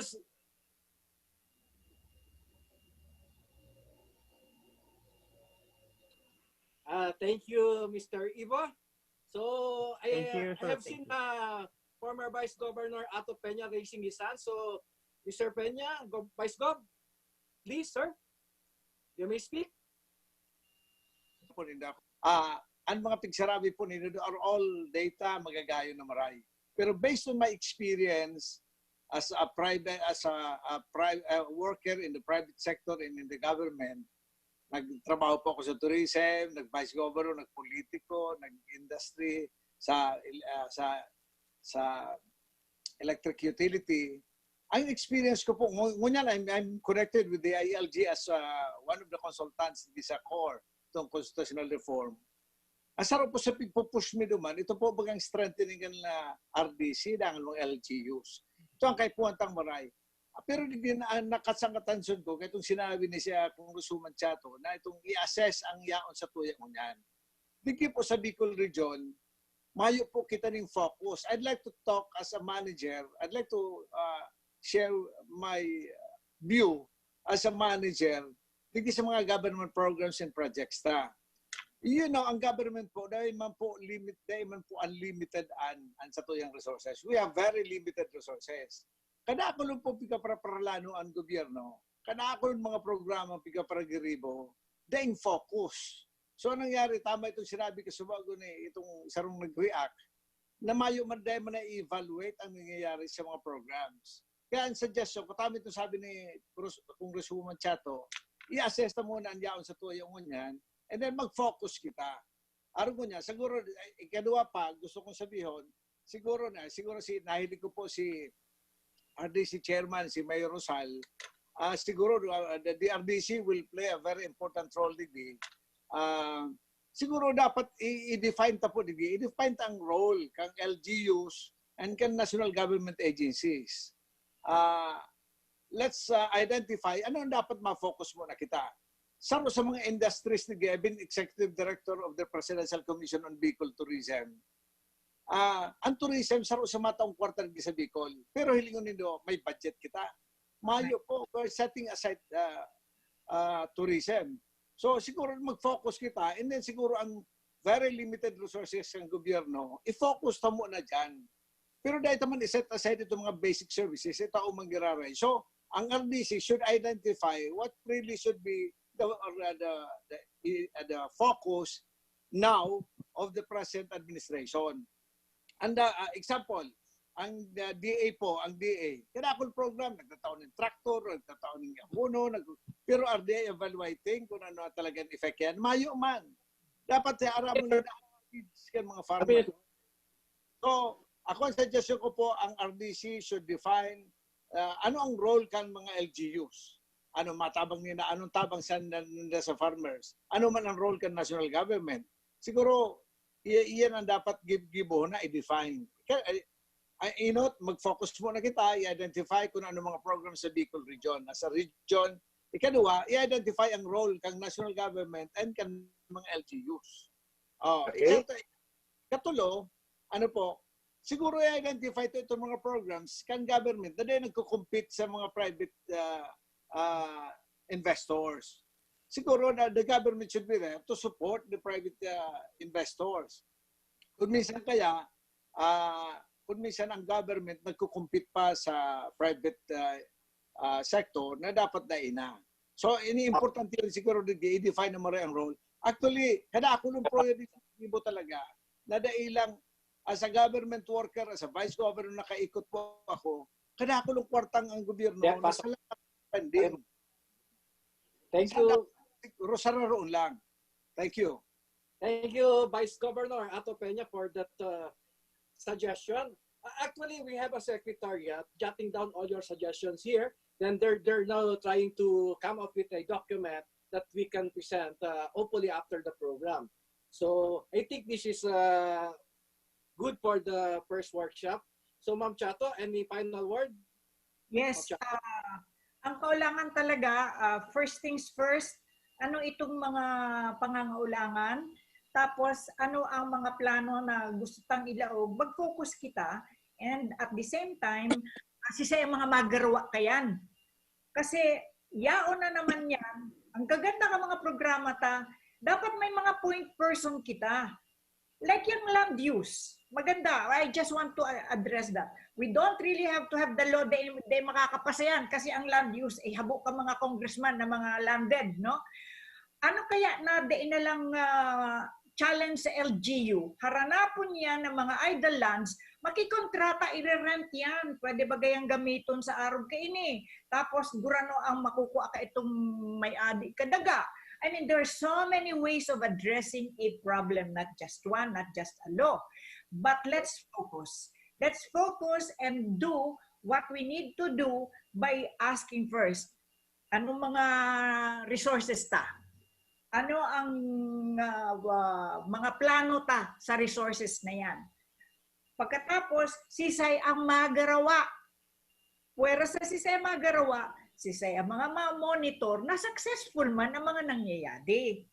Maralaog na naman ang mga pondo pag-abot ka aray talaga sa mga Pilipino, ining 680 billion na pagdaiyan ay nagamit ng tama, mayo na mangyayari, aray na maray, arise. So, Okay. sa kuya, kung kailangan mag-volunteer, nagbo-volunteer akong makialam. Okay, thank you very much, Ma'am Levi. So we are now going to proceed to the workshop number 2. And our expert discussant for this is a former PAGCOR president and DICT undersecretary, and our esteemed colleague in Kusog, Bikolandia, our former president. Ladies and gentlemen, let us all welcome Attorney George Sarmiento to handle workshop number 2. Attorney George Sarmiento, go ahead. Yes. Paano init? They unmute. Unmute. Ayan. Okay. Okay.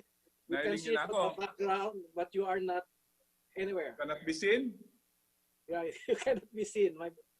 Anyway, baka dyan mailing na ako. Pero I will just proceed, ano? Nadadangog niyo ako? Yes, we can hear you, but we cannot see you. You cannot see me, no? Hindi ko lang alam kung bakit eh. Pero,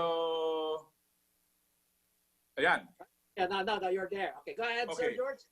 Okay, good afternoon to everybody. Medyo hapon na, nagpoon kita alas 12, alas 3:30 na. I hope you're still there and will listen to my... magsasalita muna ako ng konti bago tayo magpunta duman sa reactors and question and answer. Basically, so itataram ko, I prepared something. Jeff, paano to? Yung aking pong presentation. Ayan. So, okay, next slide. Ayan ang Bicol. Yung sinabi na po ito kanina mga earlier speakers, pero gusto ko tabing basahan man igwang mga punto na dapat i-emphasize. Of course, alam na natin, triggered by COVID-19 pandemic, tapos uncontrolled upsurge ng population sa NCR dahil lang nangyayari baga sa NCR, nandiyan ang job opportunities, nandiyan ang trabaho. Pero dahil nagpupunta po na sila dumanggabos, acute shortage ng mga water, inadequate sanitation coverage, poor services, flooding, kung ano-anong problema ng congestion adyan tayo sa NCR. Bigtaram na Kasubago na 12 million ang population and a mega city mga 10 million lang pero talagang problematic. And ever since the early administration, yan ang problema. Ang 114 DP2, ang talagang aim niyan is reverse migration. Di-discuss na Kasubago. And if you read the title of the executive order, next slide, ang because 114 is a national program by government. Yan ang importante. Number 2, continuing strategy.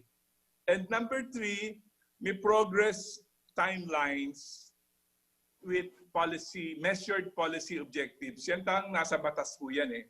Kaya ini-institutionalize yan and hindi nasabi Kasubago, pero there is a powerful BP2 Council headed by 22 department secretaries and then headed by the Executive Secretary as Chair and as Vice Chair. Bigtaram Kasubago na dahul ng mga efforts, mga initiatives in the past on decentralization, on reverse migration, pero they are successful. Pero I think we should not stop doing this. And yung pandemic COVID-19 nagpahiling na kaipuan talaga i-decongest ang NCR and the other mega cities ng Pilipinas. So, ining policy of balanced regional development tabi, yan ang heart ng Balik Probinsya Bagong Pag-asa program. Dahil ang importante kaya yung sabi nga ni Kasubago, balanced regional development, ang gusto ng kapos ng mga administrasyon in the past and even this administration. And ang gigibuhon to promote yung equal distribution of wealth, resources, and opportunities. Dahil nga ni Imperial Manila, nandito lahat sa Manila, ang wealth, ang resources, and ang opportunities, medyo naiiwanan ng mga regions. So, yan tabi ang importante. Now, yung mga programs to boost countryside development, inclusive growth, adequate social services, promote full employment, industrialization, yan tabi ang napapaloob dun sa 4 key areas ng programang ini. Kaya, very important, at the heart of this program is the balanced regional development. Sige, next slide tabi. Tapos, of course, ang basis kayan, Philippine Constitution, Socio-Economic Agenda, Philippine Development Plan, at saka Ambition 2040 na pig-mention kasubago ning NEDA. Next, please. Ito, yung 4, no? The key areas. Ang importante dito, key areas. Number 2, measurable policy objectives. And then, kailangan lahat ng government agencies, in fact, as of now, are doing their best na ang kanilang mga programa, activities, and projects are geared towards Balik Probinsya program. Meaning, dinadagdag nila na iling sa NEDA. So, ikalimanindang objective after health services, after build, after digital government, yung nga ni ang Balik Probinsya program. Kaya importante tabi ini, and then kahit na dati ginawa ito, walang nangyari, we have to start again, and we have to remember na ang government ngunyan is 2.5 years na lang. So kailangan i-accelerate ini. Next please. Next slide please. Ito, yung definition. Pero siguro hindi na ako masyado mag-define dahil alam na ng lahat. Pero kasi yung iba, nakararating lang or something. Itong social welfare, basically, healthcare, empowerment, housing, other programs, assisting the poor, the unemployed, and the marginalized. Yan ang social welfare tabi. Organized provision for education, culture, medical, and financial assistance to the needy. Yan tabi ang explanation. Kaya, definition. Yung health naman, state of complete physical, mental, and social being. Hindi lang po sakit. Kailangan complete, well-rounded physical, mental, and social well-being. Yan tabi ang health. Ang sabi nga ng World Health Organization, a physical and mental well-being is a basic human right. Kaya kayo po, napaka-importante po ng health. Kung ang mga Pilipino, mga hilako, mga may sakit, paano tayo uunlad yan? Kaya importante tabi ang health, talo na sa mga aki, mga children ta. Employment, madali lang naman definition yan. May paid job, may occupation, and then may work one is engaged in. Next. Development infrastructure. A infrastructure-driven development. Yan ang importante dyan. Yung development o economic development is driven by infrastructure-based projects. And then, ang sabi nga ni Duman, ang old-style economies, ang mga infrastructure na pigaapod, ports, highways, railroads. Pero under the new age, high-speed rail, airports, telecommunications, internet. I will discuss telecommunications, internet later na makakatabang tabian sa sakuyang mga programa. Next. Ito po yung mga timeline. Gusto ko tayong i-emphasize ito dahil hindi masyado nabigyan, although sinabi po ng ating executive director na yung short term daw, immediate. Yung medium daw, immediate. Yung long term daw, ano ba yung long term? Basta meron siyang sinabi dyan. Anyway, long term din. So, we have to remember in the coming up with our suggestion to make meaningful itong BP2 na pigaapod, ang short term, yung pipeline and existing programs, activities, and projects, nasa pipeline na or na-existing na merong available funds or appropriation na gagamitin tabi na intervention sa BP program. Now, itong importante, which can readily be implemented during the enhanced and general community quarantine.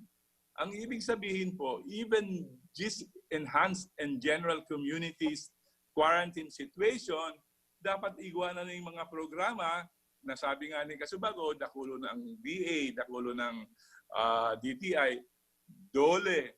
Gabos tabi sinda ngunyan gagibo na ning mga programa on BP2 tanganing ito ma-implement. And then after that, yung medium term. Anong ibig sabihin ng medium term?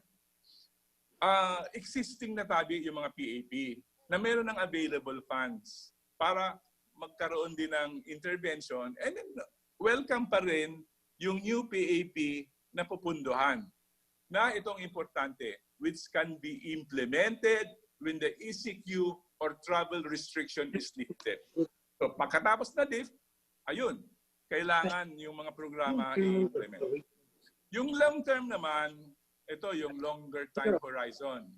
Pero kay Puan, gibuo ng ng national government agencies, like ang example dito, decentralization of power, seat of government, medyo haloy-haloy lang. Beyond this administration yan. And tourism, agriculture, tax incentives, National Land Use Act, creation of new urban centers, yan ang mga long term. At this point, sasabihin ko na ang satuyang Kusog Bikolandia nag-sponsor ng competition, ng proposal for BP2. And we have 5 entries na nanggana, and they all contain magagayon na mga programa, mga suggestions, mga proposals na if we cannot discuss it at this point, we summarize it already, and we will submit it to the Secretariat ng Kusog Bikolandia, tanganing maikaag siya, maibali, duman sa gigibon tang consolidated program para sa BP2. Kaya I just have to inject that dahil hindi sila masyado, although I think they're all participating now, pero mabalos tabi dahil magayon sa mga pig-submit nindo, pinasa ko gabos yan, and we just have a short time na hindi natin maano. But I think you will be reactors at some point in some of the points. So next line please. Of course, yung funding, nandyan, DBM is in charge to realign the existing appropriation para mapunduan itong PAP under BP2. Next. Now, under the law 114, meron na sabi ko kanina na lahat pong key result areas may timeline at saka may measured policy objective. Ang example ninda, itong policy objectives sa social welfare. Comprehensive assistance packages shall be designed to encourage voluntary and immediate movement. Ito sinasabi, voluntary, immediate, willing, kasabako, ng Executive Director, duman sa respective home provinces of workers and overseas Filipino workers, especially those stranded in the NCR due to ECQ. So, magibo kita sa comprehensive assistance package, magibo ang short term, ano mga short term, ano mga medium term, ano mga long term. Ining mga nakakaagdigdi, aduman tabian sa 5 winners na mga ni-report ninda na napaka-importante. We just have to fine-tune and then guided by the definition of short term, medium term, and long term. Yan ang gigibuon ta. Next. Ito yung policy objective ng health. Kay Puwanda, mag-upgrade at saka mag-construct, mag-improve ng health capacity ng mga hospital, clinics, ambulances, medical scholarships and program. Yan tabi ang policy objective sa health. Ngunyan, mga short term, igwamanduman na ilingyuan, siguro in the reaction, masasabi nila or they will share with us yung short term, medium term, and long term. Next. Yung sa employment, ito naman, yung policy objective. Educational institutions, technical and vocational schools shall be built in strategic rural areas, state universities and colleges, linked to industries, and conversion of idle lands into science and technology parks. Access to open distance learning shall be enhanced in rural communities of the Bicol region. Ito tabi yung mga policy objectives. Ginibo tabi ini kang government mo yan when they formed or when they issued the EO 114. In fact, gabos ini palan under the law, under the executive order, yung BP2 Council will come up with guidelines. The BP 114 was signed May 6. 30 days na igwasin na ng guidelines. So dapat June 6, day man pigtarang kaso Executive Director kaso bago kung iwanan sila ng guidelines. But ito po ay pwedeng maging part and parcel of the guidelines na pwedeng i-issue ng BP2 Council headed by the Executive Secretary and NEDA. So yung short term sa employment, dapat daw mag-hire dun sa mga barangay na where the building or factory is situated, livelihood identification and training programs. Sa medium term daw, i-attract yung labor sector by providing quality opportunities, employment availability, education to opportunity programs, encourage youth and overseas Filipinos to engage in agriculture. Gabos study yan under the 5 winning entries ng mga 5 winners na tigpa-competition ng Kusog Bikolandia. So kayo po na lang i-fine-tune, kayo po na lang ayusin para ma-implement. Mabali duman sa guidelines nagigibuhon ng council ng BP2. Next, please. And then, development infrastructure, policy guideline, transportation, communication, power resources, irrigation facilities, i-develop in different regions specific to Bicol region. Ano ba yon? Sabi nga ni, ano bang focus tayo, kung ano mga resources natin, kung ano mga opportunities digdi, dapat sa Bicol region naka-focus yan. And then, it should be given down to the individuals in enterprises qualified under the implementing guidelines to be issued by the BP2 Council. Ang recommendation by the 5, one of the 5 silang gabos, outline the pending infrastructure projects, dapat maisihan, and then i-identify priority ang projects for follow-up. Duman sa medium term, Igaduan Pictaram, Metro Naga, Legazpi, connect the 2 metropolitan areas, that igwasinang tig-identify na 2 metro cities, mega city, Naga, Davao, Legazpi. So Naga Airport, Bicol International Airport, Philippine National Railways Commuter Service, yan ang medium term. Yung long term naman, National Railway System, additional domestic airports sa Bicol, strengthen internet connectivity through easing of policies and permits for telcos, and then connecting local roads to top economically producing municipalities to respective ports and national roads. Yan tabi ang development infrastructure. Yung other proposed strategies, kadakol kayan, siguro day ko na yan basahon dahil itatao man inibagas gabos later sa mga participants and also part of the agigibuho na recommendations to the BP Council. Tax incentives, ease of doing business, investment in research and development. Next, yung generating capacity, renewable energy sector, diniscuss din nila yan, geothermal, non-renewable source, bakit lang may mga brownout padigdi, kita ng uyadaso mga ano. Now, itong importante narinig ko kanina yan, Tourism Powerhouse Bicol Region. Very, very important, yung premier destination for MICE, and then dapat yung local workers, Bicolans i-train, and then magkaigwasin din ng high-paying sustainable jobs sa Bicol. Next. Now, lahat po yung 4 key areas na yan, napaka-importante ang digital transformation. Next. And then, next na yan. Ito po yung DICT flagship programs. Free Wi-Fi for all. May batas na po yan. Narinig ko kasi Subago na kailangan na may Wi-Fi. May batas na po, and I was there, DICT, when it was formed. Iguanan ng programa kayan. Dati bakuan na, bakit programa lang yan? Pero ngayon may batas na po.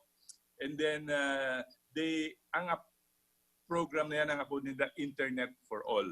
So, mga estudyante, mga congested areas, o mga subdivisions, parks, lahat yan po lalagyan ng Wi-Fi. Sana maging successful and every year may napakalaking budget yan. Number 2, yung National Broadband Plan na yan. Yung National Broadband Plan, yung deployment of fiber optics and cables and wireless technologies to improve internet speed, cost, and coverage. Ang kasama po dyan, gagamitin natin po yung National Grid Corporation, yung unused fiber optics nila, cables. Kaya hopefully, magiging successful yan. Of course, sabi nga ni Kong Liway, depende naman kung saan ma-i-implement yan, baka magugulo naman. And then, maraming corrupt practices o kung ano-ano na lang yan. So, dapat importante bigyan niya ng priority. Meron diyang tinatawag na yung Luzon Bypass Infrastructure, yung cable landing. Ang Pilipinas, ang government, magkakaroon ng cable landing station sa Baler, Buda sa Poro Point. And then it is a program between Facebook, DICT, and BCDA. And then matao sa Pilipinas ng 2 terabytes, enough to give free Wi-Fi to all government offices and agencies. Igwa pa ning sobra, pwedeng itao sa mga small telcos, ISP, para mababa ang price ng internet and connectivity. Now, kasubago, nabas na daw sa NEDA, Digital Philippines. Yan tabi ang saro sa mga programa ng DICT to transform the Philippines and the Filipinos to enable them to full utilization of the potentials of ICT through 5 programs. Ano ba yung 5 programs? Next tabi. Digital cities and provinces. Ang dapat matawaning better connectivity, ICT tools and applications, accessible to the public, and digitally empowered citizen. Biro mo, kung ang cities sa probinsya digitalized na, and then automated ang mga services, napaka-importante. Digital education. Ngunyan, pandemic, they paninga-enroll, malilate, more on open distance learning, study at home. Importante po yung digital education. Isang oras natin. Tapos na? Digital government, Okay. 2 digital minutes, workforce. Ha? Okay 3 pa. minutes. Dapat. Digital government, ayan. Yung digital government, kailangan yung infrastructure ng ITC, ng ICT, at saka shared services, automated processes, online portals.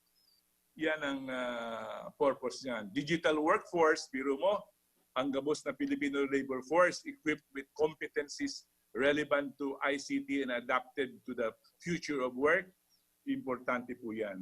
And then, of course, yung digital connectivity, internet speed, kailangan affordability all over the country, particularly the remote areas. Yan tabi ang 5 programs ng Digital Philippines na itong ating mga ginagawa po sa health, sa 4 na key areas, all of them or most of them will have to use technology tanganing meaningful ang satuya tabing mga programa.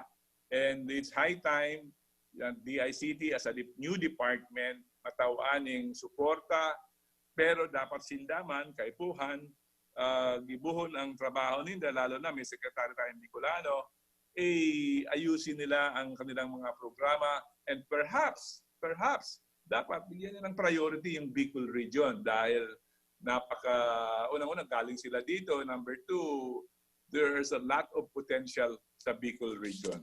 So yun sa natabi ang sakuyang presentation on the area of health, social welfare, and employment, Buda Susaro, so development of infrastructure. At the bottom of it all, ang importante, technology. Kabos kasubago, we can only attract businesses if we have stable power, but more importantly, we have internet and reliable connectivity para sa duyang mga business na mapunta digdi sa Bicol region. So yung sa natabi, I think I will close my presentation with that and open the floor for reactions sa satuya pong mga na-assign na magre-react digdi. But ang importante tabi, lalo na sa Kusog Secretariat, yung 5 entries na satuyang nanggana sa competition ta. Dakul duman ning mga ideas na pwede nating makuha, like ang saro dyan, yung promotion kang Balik Probinsya. Kailang i-promote mo na yan, i-assess para yung willing at saka yung mga pwedeng bumalik ma-decide. Tsaka hindi lang yung promotion, yung susunod dyan, kailangan may prevention. Dapat hindi sila babalik uli sa NCR in other cities. Pero how will they do that?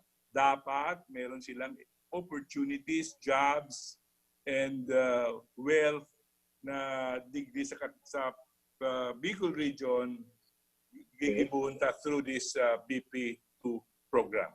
Thank you very you, much, Mabalos. Attorney George Sarmiento. Thank you very much. I think there's a Reactor. Melo Acuña is raising his hand. So can we give the floor to Carmelo Martinez Acuña, a former broadcast journalist, to react on the presentation of Attorney George Sarmiento. Sir Melo, please. Good afternoon. Thank you very much for the privilege of being part of this event this afternoon. Maray na hapon po sa Gabos. Maray sa mga nagkadarangog ko poon kasubago. Actually, mga respetadong leaders ang nagtaram ngunyan, pag-urulayan nga ni kung ano ang Balik Probinsya, Bagong Pag-asa o BP2. Kaya lang nahandal ako sa media, pag may typographical error, baka maparaot, no? So BP2, baka maging BP22, tibad magtalbog. Ang punto, sabi ni amigo kong George, magayon, let's find out, data na pabalikon sa Manila. Maganda yan. However, it's a violation of the constitutional right of a person na magbiyahe kung sa inyo gusto. Kung igwang oportunidad, kung maray ang buhay sa Bicol, typographical error, sisayang dahil maisip na magbalik sa iyang BP2, baka maging BP22, tibad magtalbog. Ang punto, sabi ni amigo kong George, magayon, let's find out, data na pabalikon sa Manila. Maganda yan. However, it's a violation of the constitutional right of a person na magbiyahe kung sa inyo gusto. Kung igwang oportunidad, kung maray ang buhay sa Bicol, dahil maharali yan. Sisayang dahil maisip na magbalik sa iyang rono. Bakit ba naghali? Naghali? Kasuhapon po na ulambitan duman sa Philippine Business or Philippine Economic Update kang World Bank. Nasabi kan sarong resource person duman na milyones ang nawaran kang trabaho por dahil sa COVID-19. Idudugang ka pa dyan sa mga nawaran trabaho ng mga OFW. Talaga, ang hapot dyan, nagharali sinda sa Bicol. Naghali sinda, tanganing magkaigwanin marirahay na buhay. Magkaigwanin marirahay na hanap buhay. Tanganing makaeskwela sa mga aki, magkaigwa kiyarong, na de mahaloy, tibaan pag nagretiro, igwang nuro negosyo. Si President Duterte signed Executive Order 114 at the insistence or suggestion of his close confidant and friend, and now Senator Lawrence Bongo. That's okay. That's laudable. It's an attempt to bring more people out of densely populated areas like Metro Manila. But Asian Development Bank, in a study some years ago, said people will continue to be attracted to growth centers like Manila, Cebu, and other cities in Asia because it is in these areas where economic opportunities come from. Okay? Now, Mr. George Sarmiento mentioned about the fact that the committee was given 30 days to formulate guidelines. Guidelines. Oo, 30 days, no? Pero hindi ko narinig kanina na meron ng guidelines. Kaya wala pa. Parang wala pa. Comics yan. Abangan ng susunod na kabanata. Now, people at the top can do so much. Hanggang doon lang yon. Pero meron tayong kinabukasan. Nakita ko ito sapagkat meron mga gustong umuwi. Construction workers. Gustong umuwi sa Bicol. Ang sabi nila, uuwi kami kung may construction sa Bicol. Pero kung walang magtatayo ng mga condominium, wala kaming trabaho. Okay, maganda yon. Meron training. After training, anong trabaho ang maghihintay sa kanila? Isang bagay yan. Isang bagay dyan, Bicolanos will have to decide. This is a shared responsibility. The time for speeches is over. The time to dirty our hands to work is now. Kung ibabalik mo man lang ang tao sa probinsya, ito yung problema. Ang problema, Simple lang. Ano ang naghahalat sa inda? Ngunyan, tatabangan ta sumabaralik. Mataram sa mga na kapitbahay. Ininot pa sa mga nagbaril probinsya. Kitang tayo nga ni nagharali, mayo. Yan. Okay.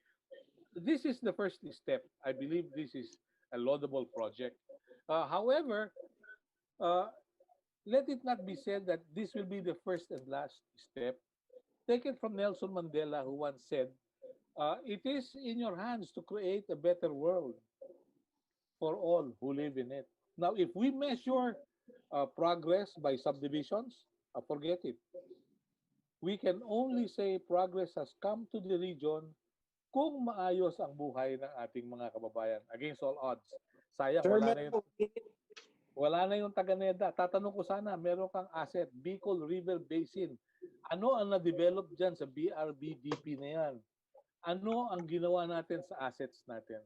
With that, I say thank you for the privilege with you this afternoon.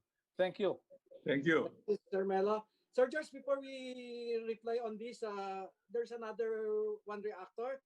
Can we hear from, I think, Mayor Ariel Non of Jose Panganiban is raising his hands a while back. So Mayor Non, are you still there? Ariel Non of Jose Panganiban, Camarines Norte. Okay, Mayor, good afternoon. So any reaction?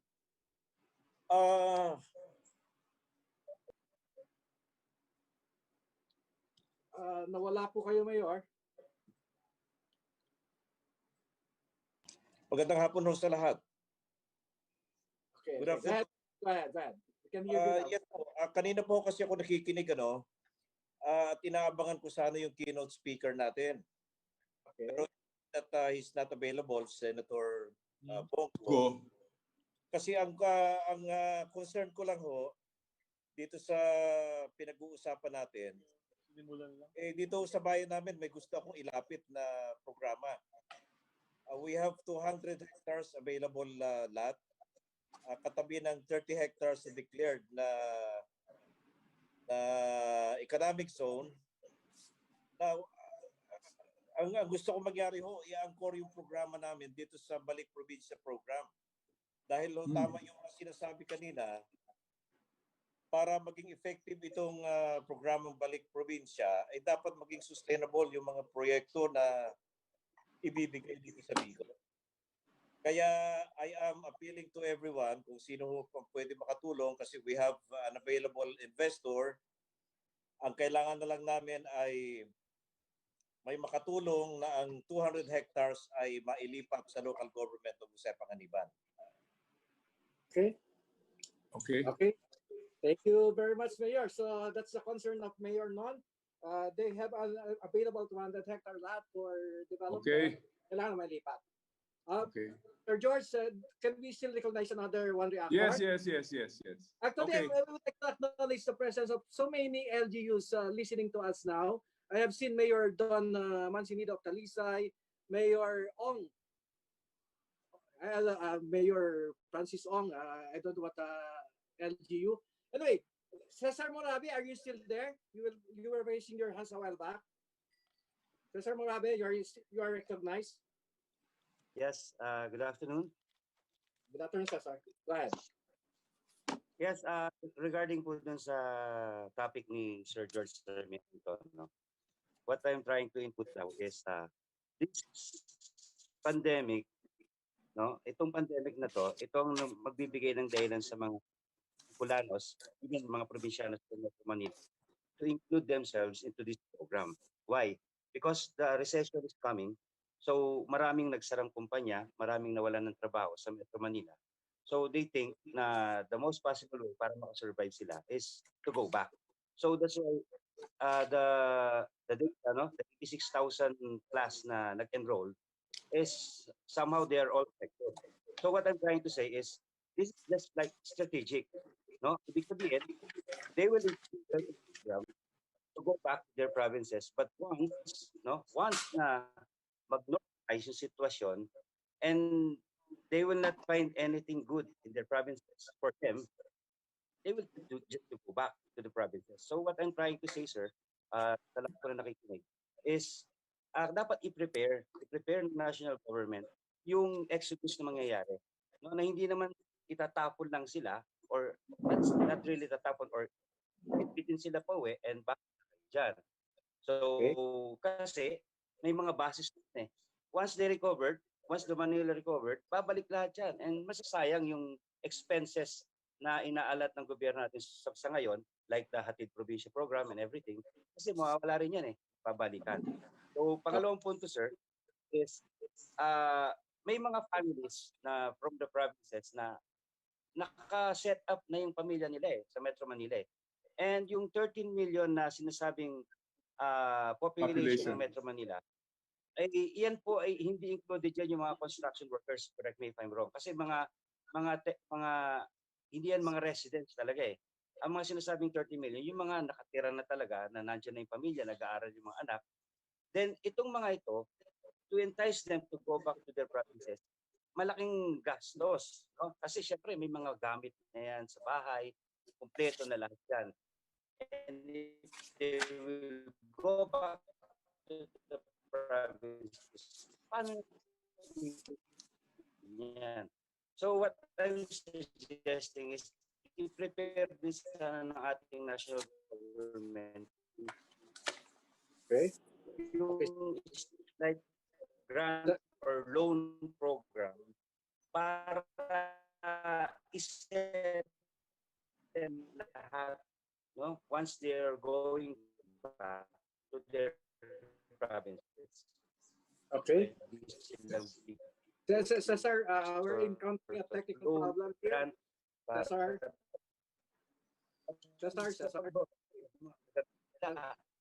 Kasi ilang mga katawan nila once they go back to the provinces, yung lahat ng meron sila ay kailangan na rin nila bumalik.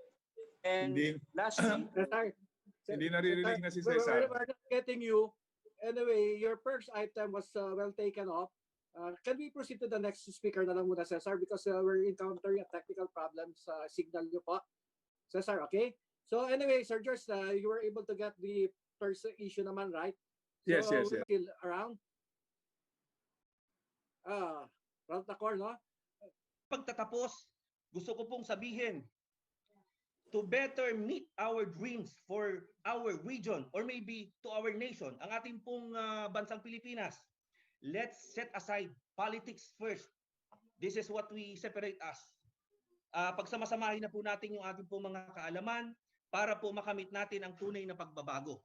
Katuwang niyo po ang probinsya ng Camarines Norte, lalo tigit ang Santa Elena Camarines Norte, para po makabuo ng strong, concrete preparatory guidelines para po dito sa Balik Probinsya Program, Bagong Pag-asa. Maraming salamat po. Thank you, Sherwin. Sir George, Sherwin, yung okay. Opo. Ang bottom line kang gabos na pigtataram ninda kay puhan bago maging meaningful ining Balik Probinsya Program. Kay puhan i-prepare yung probinsya, yung municipality o yung city to accommodate or to receive yung mga babalik. And then pag dumating naman sila, kailangan may training. And I agree with those sinabi kanina na after training, anong gagawin? Kaya babalik at babalik din sila sa pinanggalingan nila. So this is not an easy job.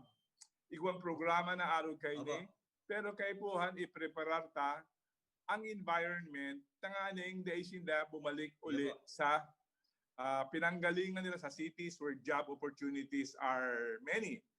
Kaya magtabang-tabang talaga kita na ining magayon na programang ini maging effective and maging successful. Sir George. Opo. Sir George, i-incorporate ko lang last part na po. Yes. Na-release po kasi itong Executive Order number 114 May 6, 2020. Ang akala ng lahat, ang akala ng mga tao sa Metro Manila, pwede na silang umuwi. Na nagkaroon na nga ng kalituhan kasi nangyari pa ito during the pandemic, itong COVID-19. So nagkagulo na. Akala nila, ito na yung tamang pagkakataon para umuwi sila. Bago Yes. I think Mayor Don Mancinido is now ready to provide this reaction. Salamat po, salamat. Thank you for the opportunity. Mayor Don, you are recognized. Mayor? Mayor Don, ikaw nag-exercise ka sa likod, Mayor. Ay, Ah. Sige, mansinito go ahead, talisay. Mayor. Oh. Dali. Dali baga. Ina, marami pa akong hindi nasabi. Ang pinaka-purpose talaga nun ay ma-decongest yung Metro Manila. Pero ayos naman ah. Mayor Don. Kaya na ka magparataram ng Bicol. Ay, na-COVID pa yata. Sorry po. Nandiyan ka pa ba? Nalito ka. Mayor Don Mancinido is recognized. Sherwin, we will go back to you na lang siguro after this. Mayor Don, go ahead. Mayor Don, alisin mo na yung medyo mahina po yung ano ko. Yung audio dito yung dating. Magandang hapon po sa lahat kay SND, Senator Bongo, sa lahat kay Ma'am Liway, sa inyo po lahat mga mayors, magandang hapon po. Magandang hapon po Congressman Attorney Steve, sino man po na nandyan. At pinaabot po yung suporta ng Bayan ng Talisay. Siguro yung hindi ko na simulan kasi marami po akong nag-meeting, pinaano ko lang yung staff ko, sabi ko ano yung mga key points kung ano man yung, pero ang sa akin po sana kung pauwiin yung ating mga kababayan, sana yung ating sweldo sana magparehas na sa Manila kasi yun po yung pinaka-concern ko, na pauwiin natin yung mga kababayan natin pero yung sweldo dapat yung provincial rate medyo tumaas para makapag kasi yung bilihin parehas lang naman po sa Manila sa probinsya. Thank you Mayor Don. Okay. At sa lahat po ng mga mayor, sa lahat ng mga LGUs sa Kusog Bikolandia, Sir Noel, salamat pong maray sa mga tabang na pinapaabot po nindo sa Bayan ng Talisay. Salamat po. Thank you Mayor Don. Sir George, wrap up please so that we can proceed. Sige, picturean ko nga ang kaibuhan ng tanganin maging effective and meaningful itong Balik Probinsya na nag-uumpisa pa lang, i-prepare yung mga pupuntahan, yung mga provinces. Meron na si Executive Director ng mga listing at saka ilang thousand na yun ang gusto umuwi. Pero ang problema doon, kung uuwi sila kakaraka-karaka, wala silang trabaho, wala silang mapupuntahan. So yung guidelines dapat ng BP2, i-address yung issue na yon. Maraming pwedeng gawin siguro sa mga probinsya, lalo na sa Bicol region. Pero kaipuhan, igwang mga business establishments, igwang magsabi nga ni Kasabago, mag-focus sa kung ano ang may competitive advantage tayo sa iba. So, yun ang importante. Ngayon, yung number 2, ng Kasabago, yung EPSA, isasama natin yan sa programa natin dahil isa sa mga layunin ng Balik Probinsya, yung mga idle lands ay pwedeng gawing science and technology park o mga economic zone o kaya mga call center doon sa loob ng economic zone. So pwede po yan. Kailangan lang may paabot sa nakakataas na who will decide on this. Pero importante kasi yung support. Kailangan may power. Kailangan may internet. Kailangan may tubig. So anyway, pag-aaralan lahat yan. Number 3, yung kay Cesar Moravi, isa po siya sa mga entries na winners natin. Yung sinabi niya, i-prepare yung groundworks para yung pagbalik. May mga job opportunities para sa mga umuwi. Importante po yun. And then, si Ralph naman, sinasabi niya yung prioritize yung sektor na kailangan madali ang implementation, lalo na yung Metro Naga, Metro Legazpi, yung geothermal, non-renewable energy. Isasama po natin yan. Agriculture, fishery, and then research and siguro mechanization. And then yung kay naman Tabi, kay Sherwin, yung mga professional daw dapat to stay 10 years. Medyo hindi natin mapipigilan yon unless they have opportunities sa mga probinsya. Pero to stop them from going to greener pastures, ika nga, medyo mahirap din po. Kaya nga itong Balik Probinsya, nakasama na yung mga professionals na yan, kailangan meron silang magagawa o mapagkakakitaan where they're going to immigrate o reverse migration. So, no politics, medyo mahirap po yung no politics na yan. Lahat yata natutulog, kumakain, humihinga sa politics. Pero dapat alisin na talaga yan.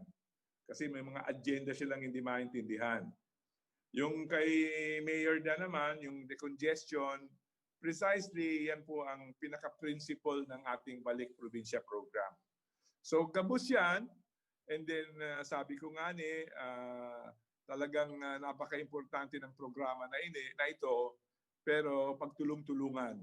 And then the guidelines dapat ilabas doon, ilatag kung paano natin matutulungan ang ating mga kapwa probinsyano, lalo na sa Bicol region, and then maximize at saka gamitin ang ating mga resources para yung principle ng balanced regional development, equal distribution of wealth, opportunities, maging successful. So I think that's about it. Wrapping of our segment, June. So maraming salamat po sa nag-participate, and this is not the last and the final consultation sigurong gigibuhon, maybe not in a form like this, but in other forms. Basta magtutulungan po tayo, and this is the primary reason for being ng Kusog Bikolandia, napakusugon ang Bikolandia, and Balik Probinsya program kailangan tulungan at suportahan. Salamat po. Thank you very much, Attorney George Sarmiento, and to our reactors. Thank you very much. Ladies and gentlemen, we have come to the concluding part of today's event. Our special guest is the esteemed Chairman of the Bicol Regional Development Council, RDC, and the Honorable Mayor of Legazpi City. Under Executive Order 114, the RDC will also serve as the Regional BP Program Council. Thus, at this very moment, we hereby manifest our intent to furnish the Honorable Mayor and the concurrent RDC Chair of a copy of our manifesto, a draft of which is flashed on the screen. Jeff, this plus the manifesto. Actually, this is a consolidation of the proposals given by the 5 winners, and will be inputted the inputs of the reactors today. Of course, so this is subject to further requirements. So, Mr. Mayor, we will be submitting to you a statement of commitment from the participants and organizers toward the pursuit of fruition of BP outcomes for Region 5. And we will also be presenting to you, Mr. Mayor, a list of priority programs, activities, and projects, PAPs, recommended for inclusion into the Regional Strategic Development Roadmap, distilled from the grassroots to the prism of KUSOG, Kusog policy, and program guideposts, and aligned with the 4 mandated pillars of the BP program framework. Without ado, let us hear the Honorable Mayor Noel Rosal for his response. Mayor Rosal, please. Mayor, you may go ahead. Okay na ba ako? Yes, we can hear you now, Mayor. You may go ahead. Okay. Thank you very much, June, and all the members of Kusog Bikolandia. Ito ang pinakamahaba na meeting na in-attendan ko eh. It's 1 o'clock. But really, I learned a lot. Alam mo naman, walang monopoly ng knowledge. Ako, napakabata pa naman natin sa mga ideas, lalo na si George, maganda. Si Liway, maganda yung mga sinabi ninda. But as your RDC chair, I would like also to share something sa lahat ng mga mayors at saka mga membros. No? I do believe that itong Balik Probinsya program, the primary reason now is really to decongest Manila. Sabi ni Melo Acuña, may right ang bawat isa. na kung saan pupunta. But really, I agree with him. We're ready to strengthen our region.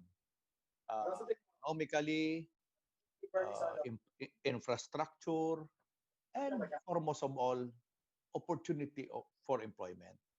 As your RDC chair now, rineview ko nung ako umupo last year when I was appointed by the President, yung tinatawag natin na Regional Infrastructure Development Program or RIDP. Yung batting average ng Region 5, kaya ang iba ayaw na mag-attend ang mga mayors, mga governors. Kasi yung mga rinilista ng mga projects and programs, would you believe only about 20% ang batting average per year? Meaning, hindi masyado nabibigyan ng pansin pagdating na sa Kongreso. Kaya ito po ang plano ng inyong RDC Chair to coordinate with our congressmen in Bicol na kung pwede, naka-coordinate, naka-align sa mga programa. Kanina narinig ko yung mga mayors from Camsur and Cam Norte. I agree with them. Ang dami nating pera. It's just about putting the money on the right programs and projects. Kaya po, as a response to this, napakaganda nito, tatrabahuin natin ito, na lahat ng mga programs natin dito sa Bicol dapat makarating at hindi lang dapat isubmit. As your RDC chair, supposedly last March, pupunta sana ako sa Kongreso to talk to the Bicol congressmen kasi mahirap naman sila isa-isain ko. So doon mismo sa Kongreso. So kanina nag-mention nga si RD Agnes ng mga programs and projects. Ito po ang ating kailangan gawin ngayon. So balik doon tayo sa programa natin na Balik Probinsya. I do agree with many speakers. We are really to prepare. But to me, this can be put into an advantage sa mga Bicolanos. Like for example, yung ating mga karpentero, yung ating mga mason, yung mga construction workers. Alam nyo ba na because of the too many programs ng ating mga congressmen sa bawat district, nagkukulang tayo dito? Kasi nga, nandun sila sa Manila, kaya nadidelay lahat ng mga projects. Grabe ang negative slippage sa public works. So let us make this workable. Meaning, kailangan talaga alamin natin ano yung mga strength ng mga uuwi. Meaning, data gathering tayo bawat local government. We have to strengthen our database. Kaya, itong Balik Probinsya, I would like to tell you, mga governors, nag-uumpisa na po. As a matter of fact, in Albay, nag-umpisa na si Governor Bichara. And around, siguro close to 1,000 na ata nakabalik sa amin. But these are people na ayaw na talaga sa Manila, I think. Or for the meantime, na GCQ doon, walang trabaho, kaya uuwi muna. Pero tama rin yung mga speaker, there's still the intention to go back to Manila because of the opportunity. But this time, with this program, na ang ating Bicol, strengthen natin yung ating data, yung ating infrastructure program, na talagang kailangan natin sila. And of course, improve our economy. Ito talaga ang palakasin natin. Ano ang trust natin? Agriculture, tourism, ano pa yan? Infrastructure development, and others. I do believe ang Bicol po meron lahat niyan. Kaya lang, it's just a matter now of putting that on the right perspective. Kailangan talaga may program, may plano. And as your RDC chair, I would like to assure you that the 4 areas right now, ang inappoint ko mga chairman para yung ating mga local government unit magkaroon ng boses, yung infrastructure, economic, social, development administration, lahat po mga mayors. No? Si Mayor Legasyon ng Naga, Mayor Crisel, Mayor ng Masbate, at saka yung Mayor ng Iriga. So meaning, itong mga taong ito can now connect with the various local governments para marinig. So this is only the first phase. The second phase is to connect now. Paano mapunduhan ang mga projects natin? This is not to go against or to down to yung mga congressman. Ang mga congressmen, may mga kanya-kanya rin yan na agenda sa kanyang distrito, which sometimes is not adaptable doon sa ating regional infrastructure development program. Pero ang iba naman, nandun na. It's just a matter of aligning it. And I do believe with so much money that we have right now, I think now that the rights dun sa mga projects natin sa mga LGUs, I think magkakaroon tayo ng pag-asa. And let us take advantage of this. Nauwi na yung mga kababayan natin at may strengthen natin more ang ating region. So once again, I would like to thank everyone. So sabi ni June, isusubmit sa atin and i-invite ko kayo in one of the meeting. I have a meeting on June 24 for the second quarter RDC meeting.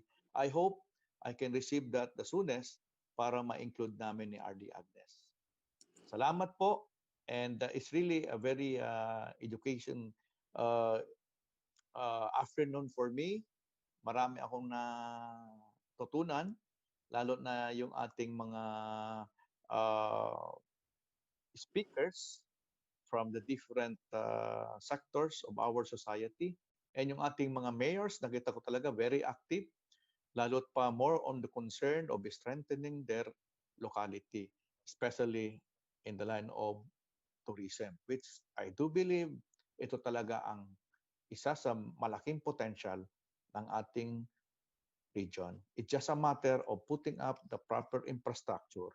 And I do believe, layo na itong mga highway, yung international airport sa Bicol, yung Tayabas, Camarines Sur Highway that will shorten the trip from Manila to Bicol. Yan ang mga main. The PNR, I'll tell you, that is the backbone na missing link natin na gusto ko po ma-implement natin habang nandito pa ang ating Pangulo na nangako sa atin na gagawin niya. These backbones will be the key para ma-deliver natin ang mga produkto. Because I do believe ang train pa rin ang pinakamura. So once again po, salamat kay Noel de Luna sa pag-invite sa akin and looking forward again for another meeting with you guys. Salamat po. Thank you, Honorable Mayor Rizal, for your inspiring words.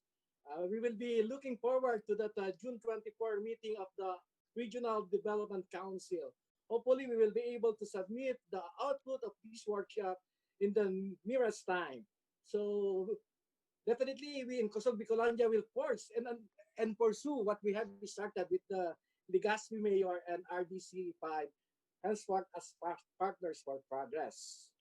Okay, so right now, actually, our secretariat is readying the manifesto, Mr. Mayor. So hopefully, in 3 days' time, we will be able to submit it. And our chairman emeritus, the president, will definitely pay a visit to explain our manifesto. So we have come to the end of our program. So to all the participants of this first public consultation on Balik Probinsya Bagong Pag-asa program, thank you so much for your meaningful involvement. We shall count on your steadfast support. Good day to all. Maraming salamat po. Diyos mabalos, asin maray na hapon sa tuya ka, boss. Okay? So, tapos na po tayo. Thank you. Thank you to Kusog, Bikolandia. Okay. May magsasalita ba sa inyo? Go ahead.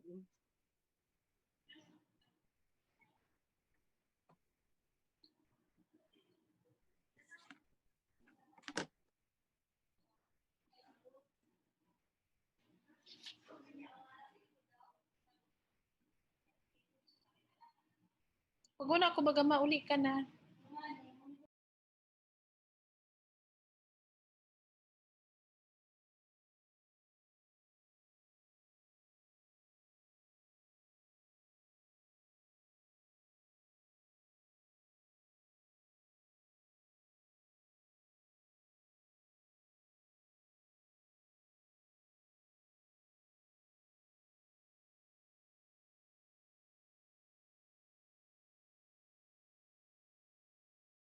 Early on, still here with us, the KBP chairman, Bong Padi, thank you very much.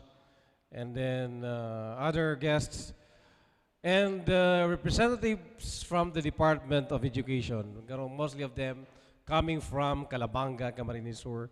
Thank you all for sharing with us this momentous event.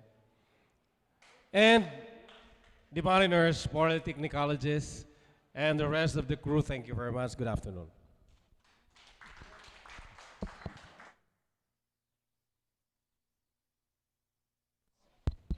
Salamat po sa kabos. Salamat, salamat, salamat. Ano na kung magpipicture muna kita?